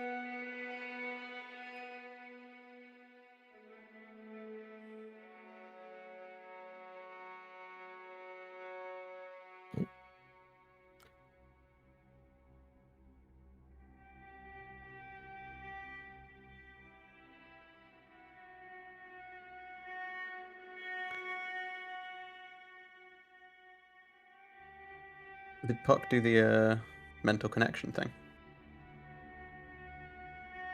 Didn't mention it. I didn't say it, so Tom, who consistently ruled that if I don't say it, it's not done. Even though I try to get in that I do it every morning. Also, it's been more than 8 hours since evening, so we are in the evening, so no shot. Yeah. As you're just doing this, they take their like heavy crossbows off their back, aim towards you, and then up into the sky, and then let loose the bolts. We're warning you. You want to travel, you can go past us, but why are you just walking at us so menacingly? When he says that, I'm not going to say anything, but I'm going to get out I have an armband from one of the stone-bound oaths that was in the temple, off the dead body, presumably has a bit of blood on it. I'm going to get that out and hold it up, and then I'm going to speak, and I say, put the crossbow down. Reloading. They're like just still like reloading. Pull it up. I'm just walking. They look towards each other, and then they all aim at you, and we're going to shoot. Like missiles, question for you, Tom. Does this count as? Actually, no, I'm not going to use it. I'll use it later. I was going to say that for the purposes of the Whisper Shield token, can I add my 1 AC? But then it's only a 1 minute buff, so I don't want to do it now. When you hold up the thing, like, is there? Sorry, did you say anything else whilst you held up there? Yeah, so I said put the crossbow down. That's all I said. Okay, he wouldn't have shot. He would they would have said like, we're not putting the crossbows down, but we can talk from where you are. I didn't stop walking. Okay, but then they do shoot. But I am unarmed and I'm holding up the. What is your AC currently? Well, so that's the question I was going to ask: is does this count as the initiative roll? Yeah. Okay, that's fine. Then it's 18.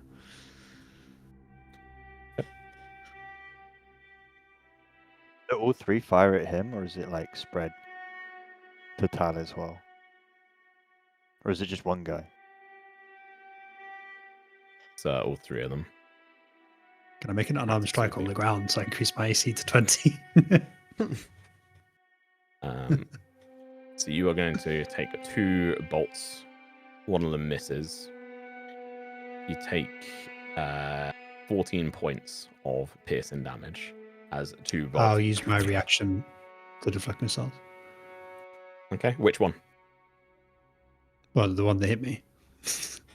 Both 2 hit you. You just said there were 2 shot at me, 1 miss, 1 hit. No, 2 hit, 1 missed.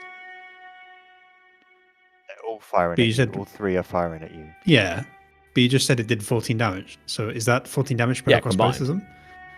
All right, well, I'll block one of them. Yeah, which one? First or second?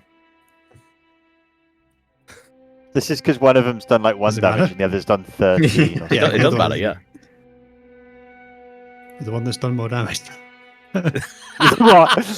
After it hits, you go, oh, that one hurt. Takes it out. Rolls it back. I mean, I suppose Full, like, thematically it would have Sherlock been the Holmes first. moment. It would have been the first one, probably. Yeah. It would have been the first one that I roll would your have dice. deflected. Hopefully you get one or higher. It's 11 minimum, so no, so it's Dex is 13 minimum, right? 7 plus 5 plus 1. So given that they've done 14 damage, the first arrow cannot do any damage to me because the second arrow must have done 1 damage. So roll the first arrow does not hurt me. Roll the. I want to see what the. I want to see what it is. Oh, is it? Oh, sorry. Is it just? Yeah, no, it's 1d10. Yeah, I'm saying it doesn't matter. Yeah. Yeah, but I want to see what it is. 13 plus 5, 18. I deflect 18 points of damage from an arrow that can only do 13. Yeah, so the first arrow that would have done 10 damage does no damage, or bolts rather, as you catch it as it goes to like enter in your like just near your kidney or something. But then the other one goes and like hits you in your like stomach. Do you take the second one like super stoically, like boom, nothing happens? Surely an arrow that fully went into my stomach would have done more than 4 damage. Like, yeah, like that's lethal. But... Can we not say thematically that it's like a grazing shot? Because yeah, no, yeah, it makes sense. It would slice into my stomach would kill beneath me. your ribs and through the other side. Like it doesn't go in and out. It just there. Which is something I can or farm and ignore because you know a coral just going straight up going through my stomach. I can't really ignore that. But and yeah, the first one I just deflected. I didn't catch it, so I'll say I dodged it. I think I'll graze by the third. But at that point I stop, and then I say again, "Put the crossbow down." Just look at each other. It's like, you fucking what? It just caught the pot. How? Where's that possible? Where did you get that from? A different individual shouting. It is from the temple. What were you doing at the temple? Stopping you.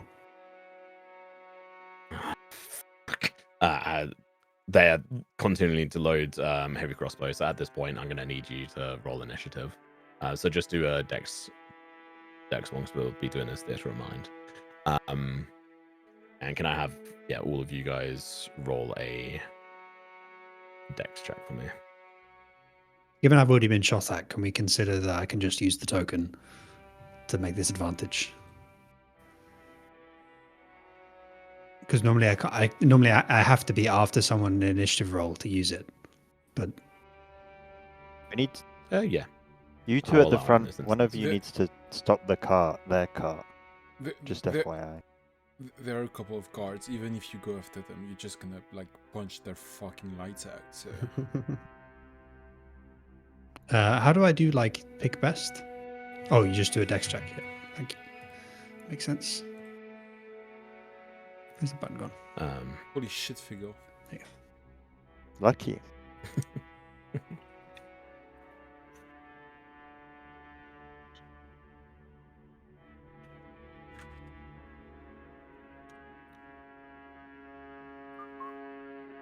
Realized that I could have actually just letting you guys roll initiative, but it doesn't matter.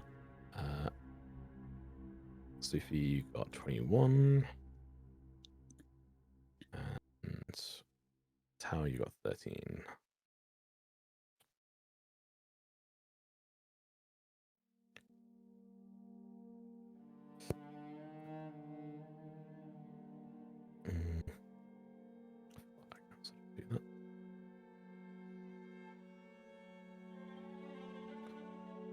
Trick's rolling like shit.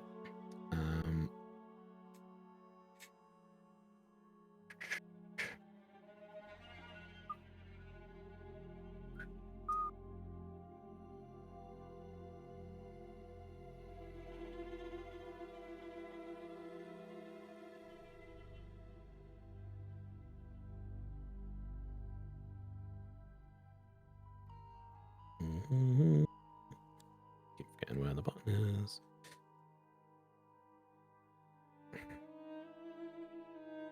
Cool. So as the bolt lands, Figgle, you see them shoot again, this time directly towards Sufi. What are you doing? I see their cart. Yeah, it's trundling along with a couple of mules that are just pushing along at the moment. And there's the second cart. Distance? Which one is like, what is it, Topper? He's colloquially known as Topper. Yeah, Mr. Topper. What's Mr. Topper's cart? You can tell like one is like a lot smaller and only has like room to saddle like one horse. And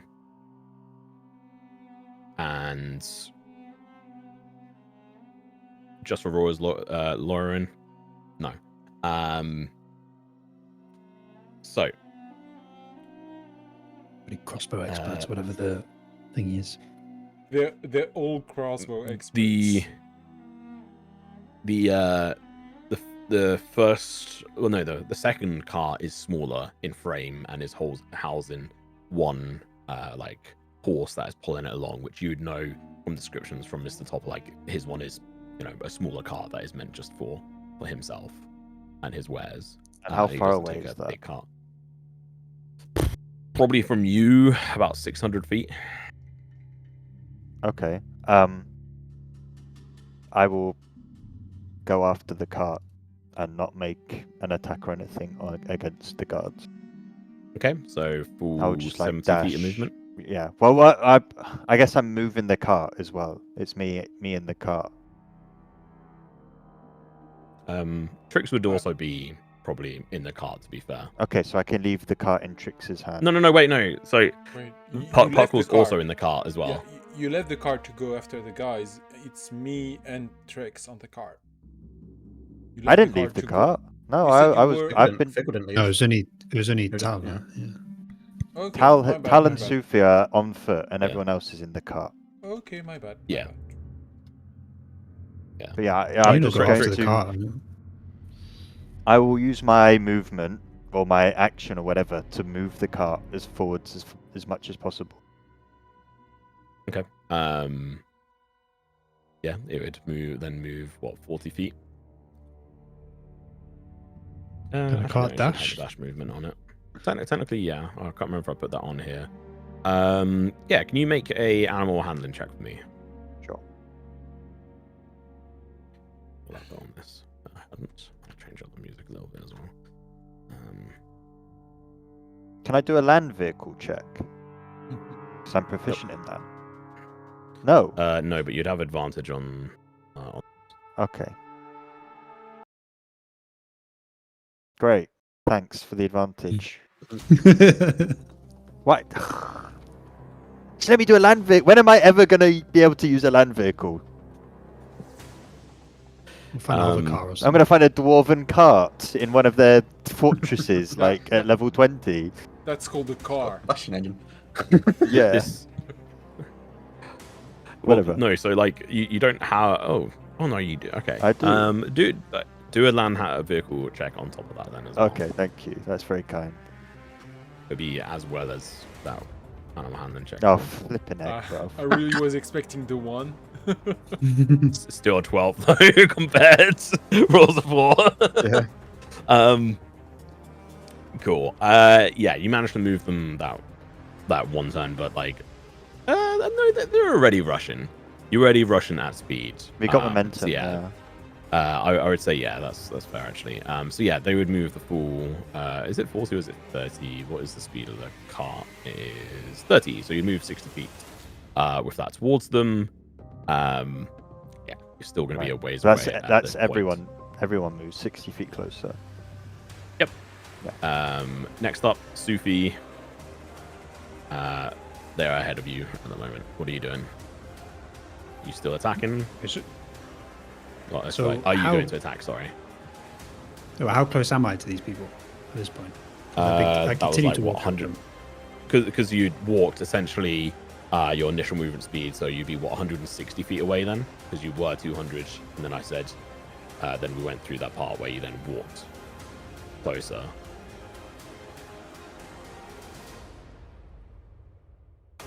I wonder where to kill them. So. Yeah, I mean, that would probably maybe be a bit closer. Because if you were spending essentially what your whole turn was on there. So it'd be 120 feet away. Still like some distance. I moved to 45, so okay, 110. Which is, yeah, I'm just gonna move towards them. I don't want to shoot them because I don't want to kill them. So are you bum rushing them, or I'm just gonna do an action dash, so I'll be 20 feet away from them. Okay. Yeah, just 20 feet. One time 20 feet. Yeah, because 45 feet movement. And then when I'm 20 feet away from them again, I'm going to say, I give you one more chance. Put the crossbows down.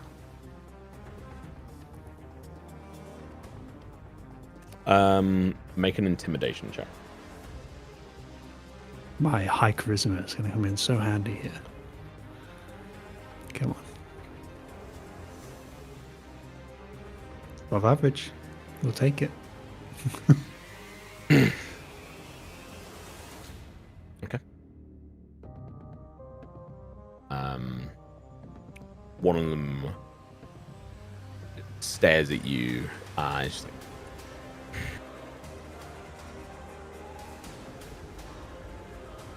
there's not something right here. And they are going to pull out.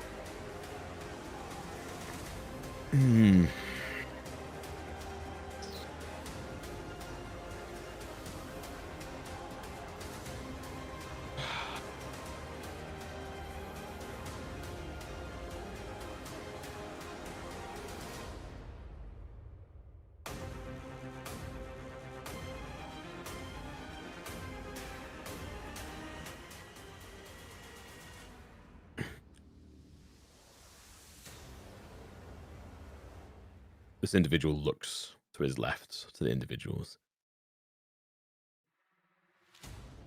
Looks like it's up to us, lads. For the oath. And he just charges straight towards you. Like shouting and pulling it. He's got his shield out, sword, and he goes to slash down at you with it. Survival instinct of a lemming.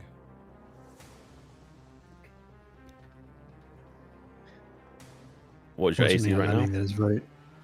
It's 19. I'm just checking if I can do something. Oh, no, but I need to do my turn. No, I should have done slashing damage. Whichever.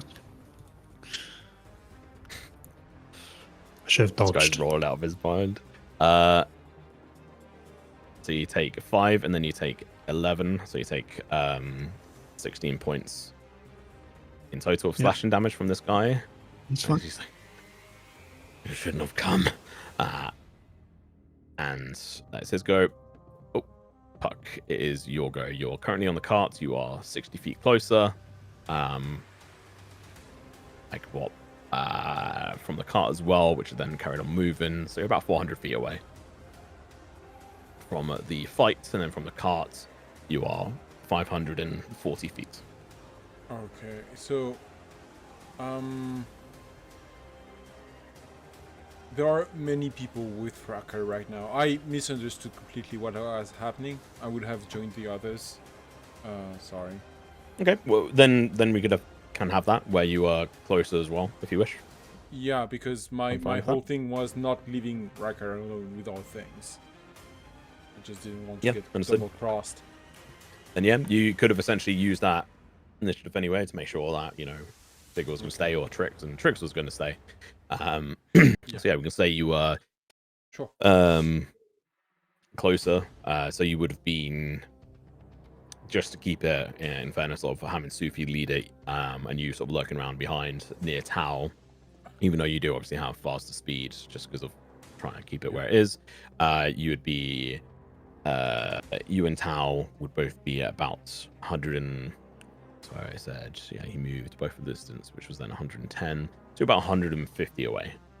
I'll use both my movement and my bonus action to get within 60 feet.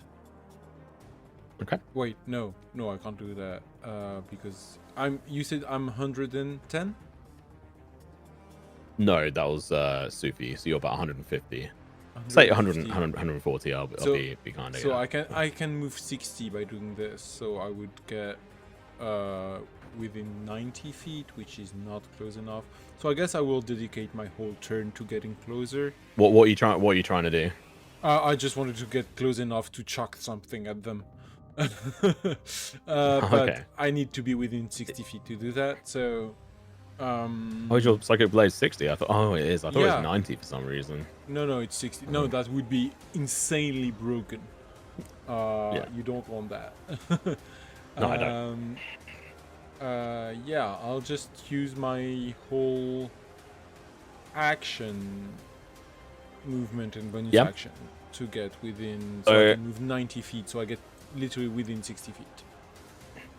Yeah, you're then at that sort of 60 feet pressure, and you see this individual who rushes up, like slashes up Sufi's chest and then back down, like across his arm, doing a chunk of damage. That's all I can do for this turn, so I'm done. Okay. This other individual is like, actually, I need to do it. Oh, no, I'm gonna use my free action to yell, you know you're just gonna make him angry, right? This other individual's like, I'm new to this. I only just took the other day, and he chucks his crossbow on the floor, and then is running the opposite direction, towards Brookside. Nice. So he travels a good 60 feet away, as he rolled a 4 on his wisdom check. And then Tao, it is your go. Okay. How close am I? So you are the same distance away as a Puck, unfortunately. So that was 140, I think I said in the end. 150. Okay. I think I'll just have to run. Where the cart is versus where we is the cart, like, are they directly between us and the cart on the road? Yes. Yeah, I'm just gonna sprint forward then. Okay. Use action to dash. How far is that? It's 60. So 60 feet total. Yeah. Yep. You'll end up being about 90 feet away. Trix is just gonna spend an action to help Figgle, essentially. And then this last individual.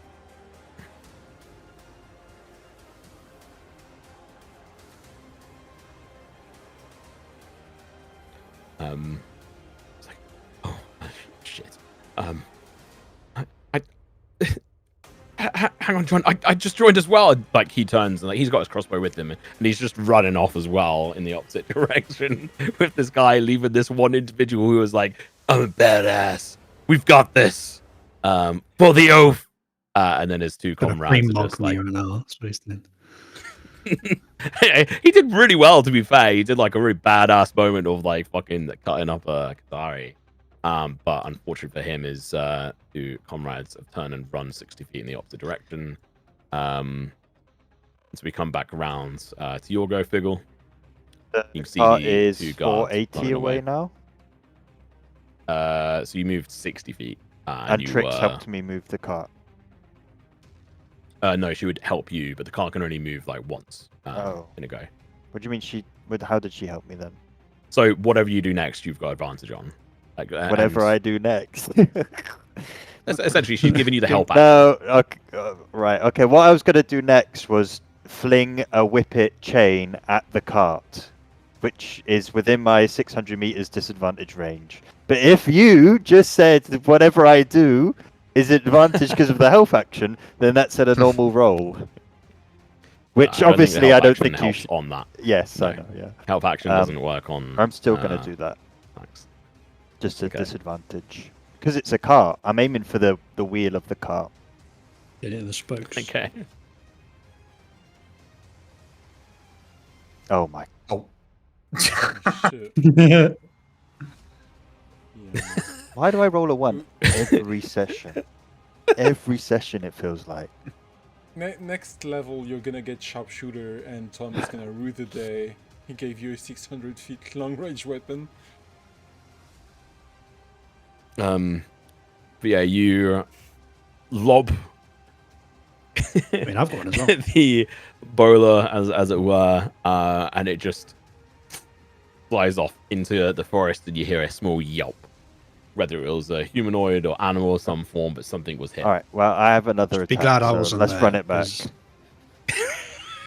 Hang on, actually, yeah. still remember. Sophie, Oh, make it. for No.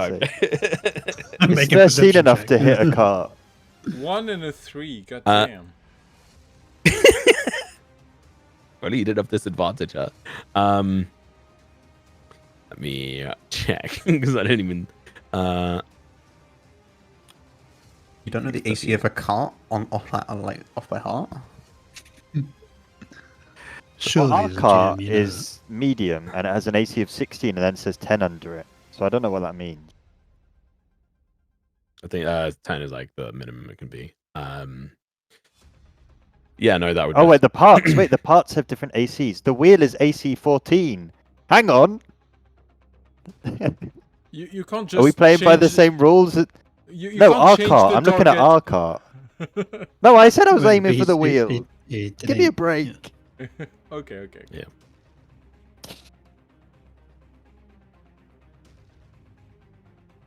So it's the AC 14. You don't Well, know. it's a It small misses, cart, though. not a medium cart. Okay, it misses. Right, well that's me then, I think. Okay. Sophie, it is your go. Oh, this poor guy. That's another bolus gone to the wind as well. Again, I don't want to kill him, so I'm gonna punch him. Okay. I just hook him. I don't want to kill him. I'm going to punch him. You deal 26 damage. Yeah, but I wanna like knock him unconscious. Oh, you- okay. rather than yeah. Something you can't do with ranged weapons. Or magic. Yeah, that's why it was. I mean, I probably could have. Oh, if you I know had what- enough. 16 hit.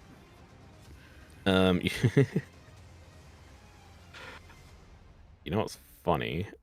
Oh, okay, no, because he's got chainmail on. And this should. No, that doesn't hit. Okay, well I'll do it again. Okay. Oh no! Oh no! I'm just punching a guy in armor and it's not doing anything. Like, okay, I'll bonus action. You just hear like, seems you've met your match. Get him, guys. Steal. Sink him. What's it? No. Question quickly before I continue. The agile parry thing. It says if I use if I make an unarmed strike as part of my attack action, I can then wield a Kensei weapon to defend myself. I can use I can equip the sword at the end of the turn, right? As my object into action. Yeah, I mean, you don't use the shield, do you? No, I just mean that at the end of the it's fine, turn, I'm allowed to get the weapon out and get that effect. Yeah, you have the weapon out. Yeah. I'm not. I had to, Fun enough. I was thinking about this the other night, but yeah, I'm not playing like super hard on weapon switches and stuff. Like there is a limit, but the rule of cool kind of fixes it. Yeah, you're fine on that front. Thematically, I don't want to get my weapon out right now because I'm just trying to knock him unconscious. But it adds 2 to my AC if I have. Oh yeah, that's a good point. So it can be- Yeah, no, you had specifically said so. Yeah, you would have to whip your weapon out and have it out. Yeah, yeah, currently, sorry. Well, I have to have it equipped when they attack me, is the way it's written. So I don't have to have it equipped when I make the attack. No, but to then defend, I would say you need. Yeah, that's what I'm saying. So I make the attack, yeah. and then I get it out at the end of the turn. Yeah, then you whip it out. Yeah. Yeah. So our bonus action, unarmed strike.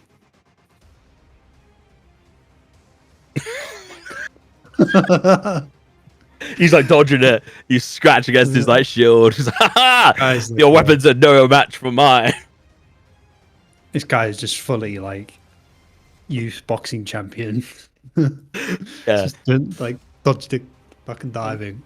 I'm gonna annihilate him with super advantage next turn. Upon failing to hit him 3 times in a row, I draw my sword and end my turn. Next up is this individual who is now like fired up and is just like, I've got this motherfucker. He's shit. After seeing you do some like extreme part, and he's just going in wild on you here. God. Misses on the first one. Second one hits. It's 21 AC. Yep. Brings it down. Bastard. This guy's gonna 1v1 me. Just Puck turns up, you're just there like, ah! If you die to a random guard after surviving the temple, you take 7 points of slashing damage. So I'm still half hit points. I'm fine. You're half HP.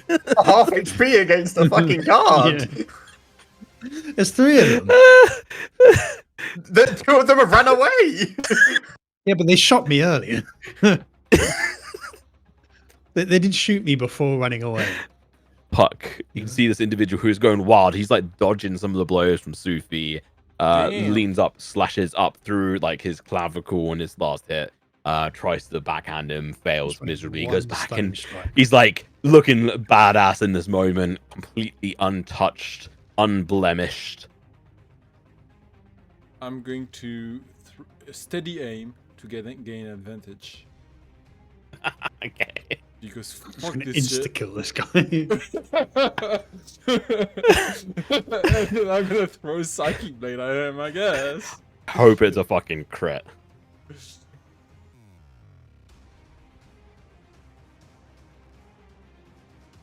I do have a -1, so I don't know. Yeah, might hit. Might hit. I'm gonna use my point of inspiration to re-roll that 3. Can you re-roll the attack, like that 1 attack die? Realized I've got it and I want to use it. And also, it'd be funny if you crit because as well. It would point be inspiration. Giga dead. Oh, that rolled on a 20 for me initially. Okay, 25. Yeah, I won the roll at the start, didn't I? No. But, Oscar did, because you then did roll these. No, you did roll these. Yeah. You're right. I don't think... You can't do non-lethal. Yeah. With psychics, no.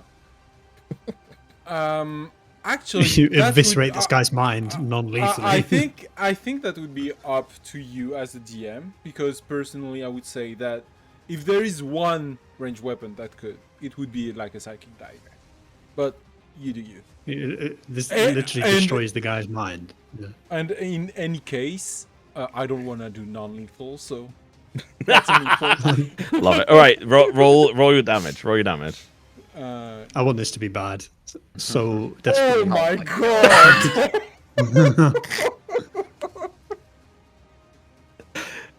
So as this, it's not a crit. No, it's not. That's not a crit. Oh, sorry. For some reason, in my head, he rolled a 20. No, I just get another die because we leveled up, so my average damage went up quite a bit. Fucking nuts. Non-crit. Yeah, so did mine. So I did 0 last round.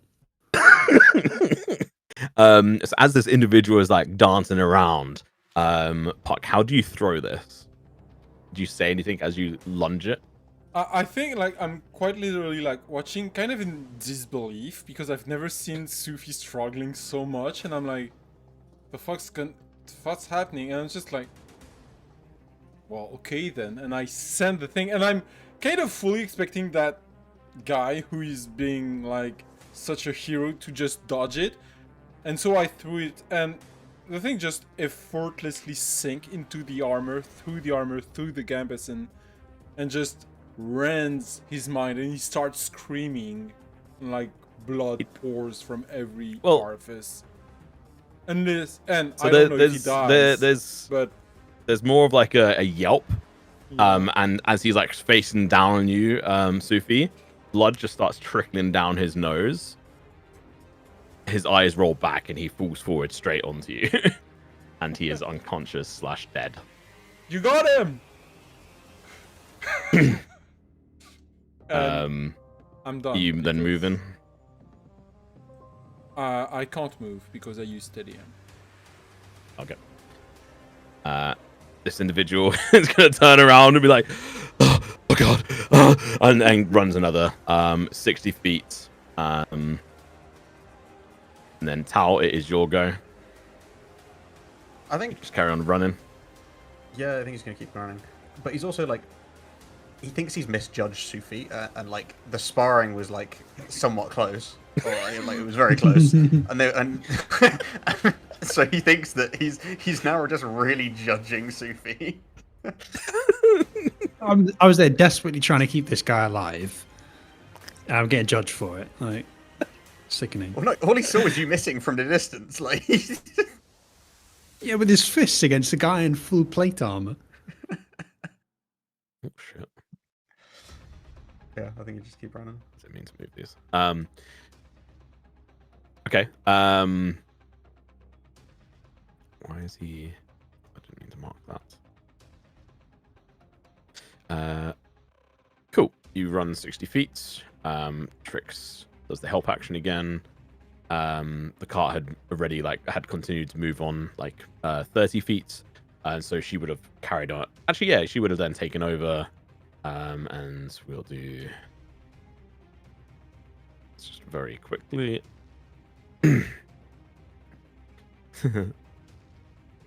She does an amazing job at keeping the mules in check and continues on Figgle's success, sort of holding onto the reins as he lobs the attempts to attack the cart.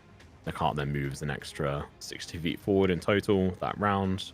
This other individual carries on rushing 60 feet. Top of the round, Figgle, it is your go. I'm going to fling another bolus at the wheel of the cart, hopefully, at disadvantage. Surely it's not a 3 this time. Okay. How many more of these do you have? One more. Let's see. Wait, boluses. I have 2 more, but one of them's the very nice one. I probably won't sling that one. One more. Hooray! There we go. The cart uses parry. It only gets up to 17. No, actually, 23. No, 24. Sorry.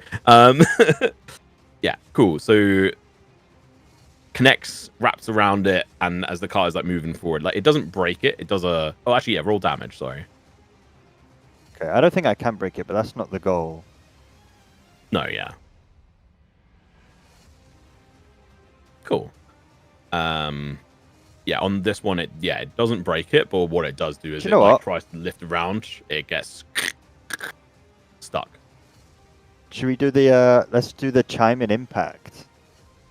Let's add a 1d4 thunder to the wheel of the cart. It's a 2. Yeah, so there's a loud. You guys hear loud booming sound from ahead from one of the wheels of the cart. As you see splinters go around. It is definitely damaged heavily. And Ragnar is just if you could be a bit gentle. I'm gonna stop it somehow, you idiot! Oh my. I'm sorry. I've missed a few times. Yes, that was unfortunate. Sufi, it is Yorgo, the individual in front of you, has collapsed to the ground, blood pouring out of his nose, and slight like spasms as he's on the ground. How close are the other two?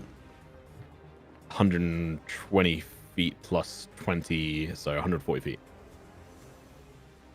I scowl at Puck and then draw my bow. What did I do? What the fuck did I do? I mean, you could catch wanna up with kill them if him. you wanted. hit You run something. faster than them, but you choose to shoot them now because of what Puck did. No, well, if we're gonna kill them, we might as well kill them all. Right. I mean, you were failing at killing them. Ooh. I wasn't. The whole time I was specifically trying to not kill any of Yeah, them. get him, Mara. Get him. Right, bonus action Kensei shot. I'm gonna shoot the one that I don't know. The one that is running Watch him crit. On the left. Left and right. We're left. Okay. It's taking an arrow. I'm not gonna arrow walloping. I think that's overkill. But You're gonna shoot him in the knee. I'll just try to shoot him.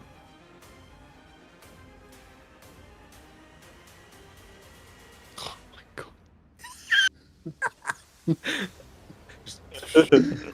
Lads like go away from him, and he's like, "Oh, I was close." Running.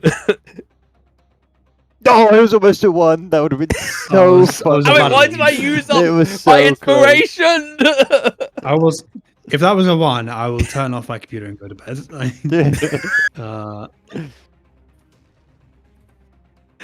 will Yeah, death that strike hits. as well. Yeah, it's Kensei shots was plus 1e4, and I'll also death strike. I think that's what it's called. He's just a guy. He's just a normal guy. I'm annoyed. Where is the bloody feature?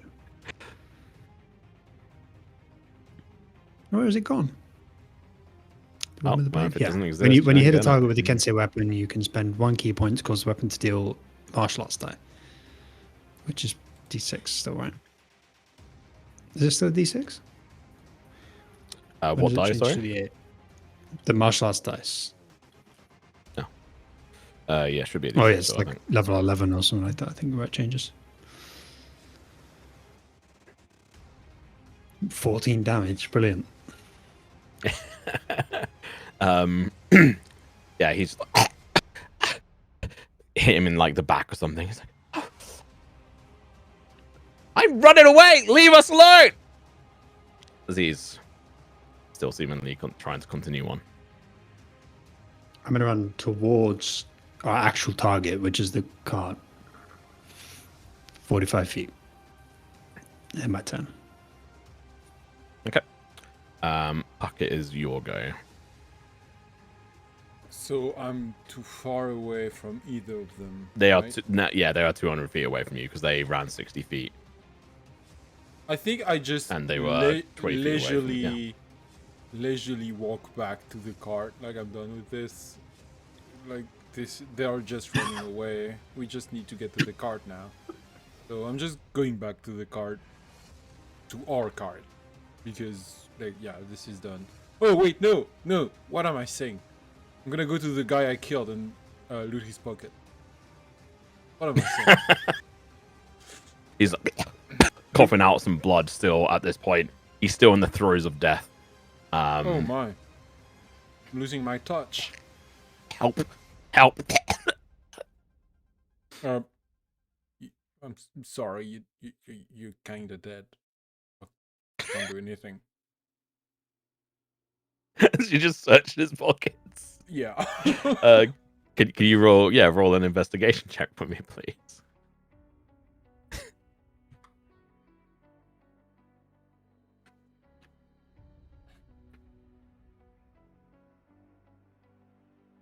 $15.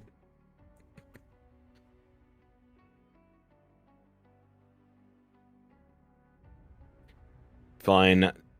9 silver pieces, 12 copper pieces, and 5 gold pieces on him. And then he obviously still wearing his chainmail. His shield has fallen to the side. He has a long sword, his crossbow, heavy crossbow. He doesn't seem to have too much on him. Well, a few rations. I guess that's some gold. Once I've relieved him of his money, I just walk back to the car, watching Sufi just fucking rage shot people with his this guy who is running away from Sufi, took the 14 damage, is then going to run another 60 feet away. So you moved up 45 feet, so that was 95 feet plus 60, so 155 feet. Am I an idiot? Is that right? Yeah, 155 feet away from you, Sufi. I understand we are now running a bit late. But essentially, what are you guys going to do here? Like, if Sufi, if you want, you could easily chase down and kill these guys. I don't want to. I didn't want to kill any of them. They made me do this. I haven't killed any of them. Yeah, he did not do anything. I did. I misunderstood the situation, apparently. I was trying to disarm and interrogate. It's the one that has ran sort of back towards the cart we're trying to get to. Can I catch up to the person and... But basically the one I didn't 155 feet. Yeah, it's fine. I get them in 2 turns. Feet. Yeah, but they're running in opposite directions. Yeah, right? they're not going to the cart. They're going past the cart. They're running towards, like, what they deem as safety. They're just trying to get out of here. But the one that is running vaguely closer to the cart is more... I don't want to run, like, really far away from everyone. Because they like split like this, right? So well, no. So they're like split either side of the cart. So going either side of the cart along this path, along this road. if I don't care about them, I want to go to the cart. Okay. Yeah. So if you guys are all just gonna let them and everyone else go, like the people have like abandoned the carts and they've like gone off now. Well, the like the front cart has continued on, but this last cart is that is immobilized. Can I try and catch up to the front cart? It's immobilized. Yeah, if you want. Yeah, I'll action dash to get up to it. Okay. Then we'll come back to that in next session, as that will be continuation. But we will run out of initiative now. I didn't mean to end turn. I meant to end the encounter. Thank you. Awesome. All right. That we knocked down, bleed out. How far did I say? So you move. So you were 150. You moved 60 closer. So then 90, and then another movement. Let me check.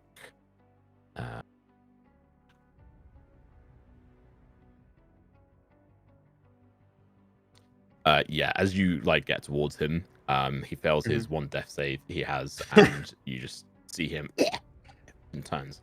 A medicine check could have stabilized him, unfortunately. That's fine. But someone decided to rob him instead. Not that we did any question, but you know. Well, there's plenty of people left. Just they're all going to be heading towards Brookside now. So, we will switch away from this combat music, and we will get ready to close things up. You guys are not too far away from Brookside. Immediately, like you could try and catch up with all the people. Like you're still 4.5 miles pretty much away, there and thereabouts, but like about 4 miles away from Brookside. But there's going to get to a point where you're then going to be in sight of the walls. So this was like the last like potential chance of being able to do anything here. And the only people who could realistically catch up with them is Puck and Sufi. You have left one damaged, running away. One is now dead on the floor, and about 27 or so individuals rushing forward. But we'll come back to Sufi attempting to board this cart, and we'll see what happens there next time. But cool. Thank you very much for watching. Hopefully you all had a lovely Valentine's Day. Didn't do anything flavored in that regard, but you have a nice rest of the weekend, and we'll close it off here. Thank you very much for watching. We'll see you next time in 2 weeks. Bye-bye now. Bye.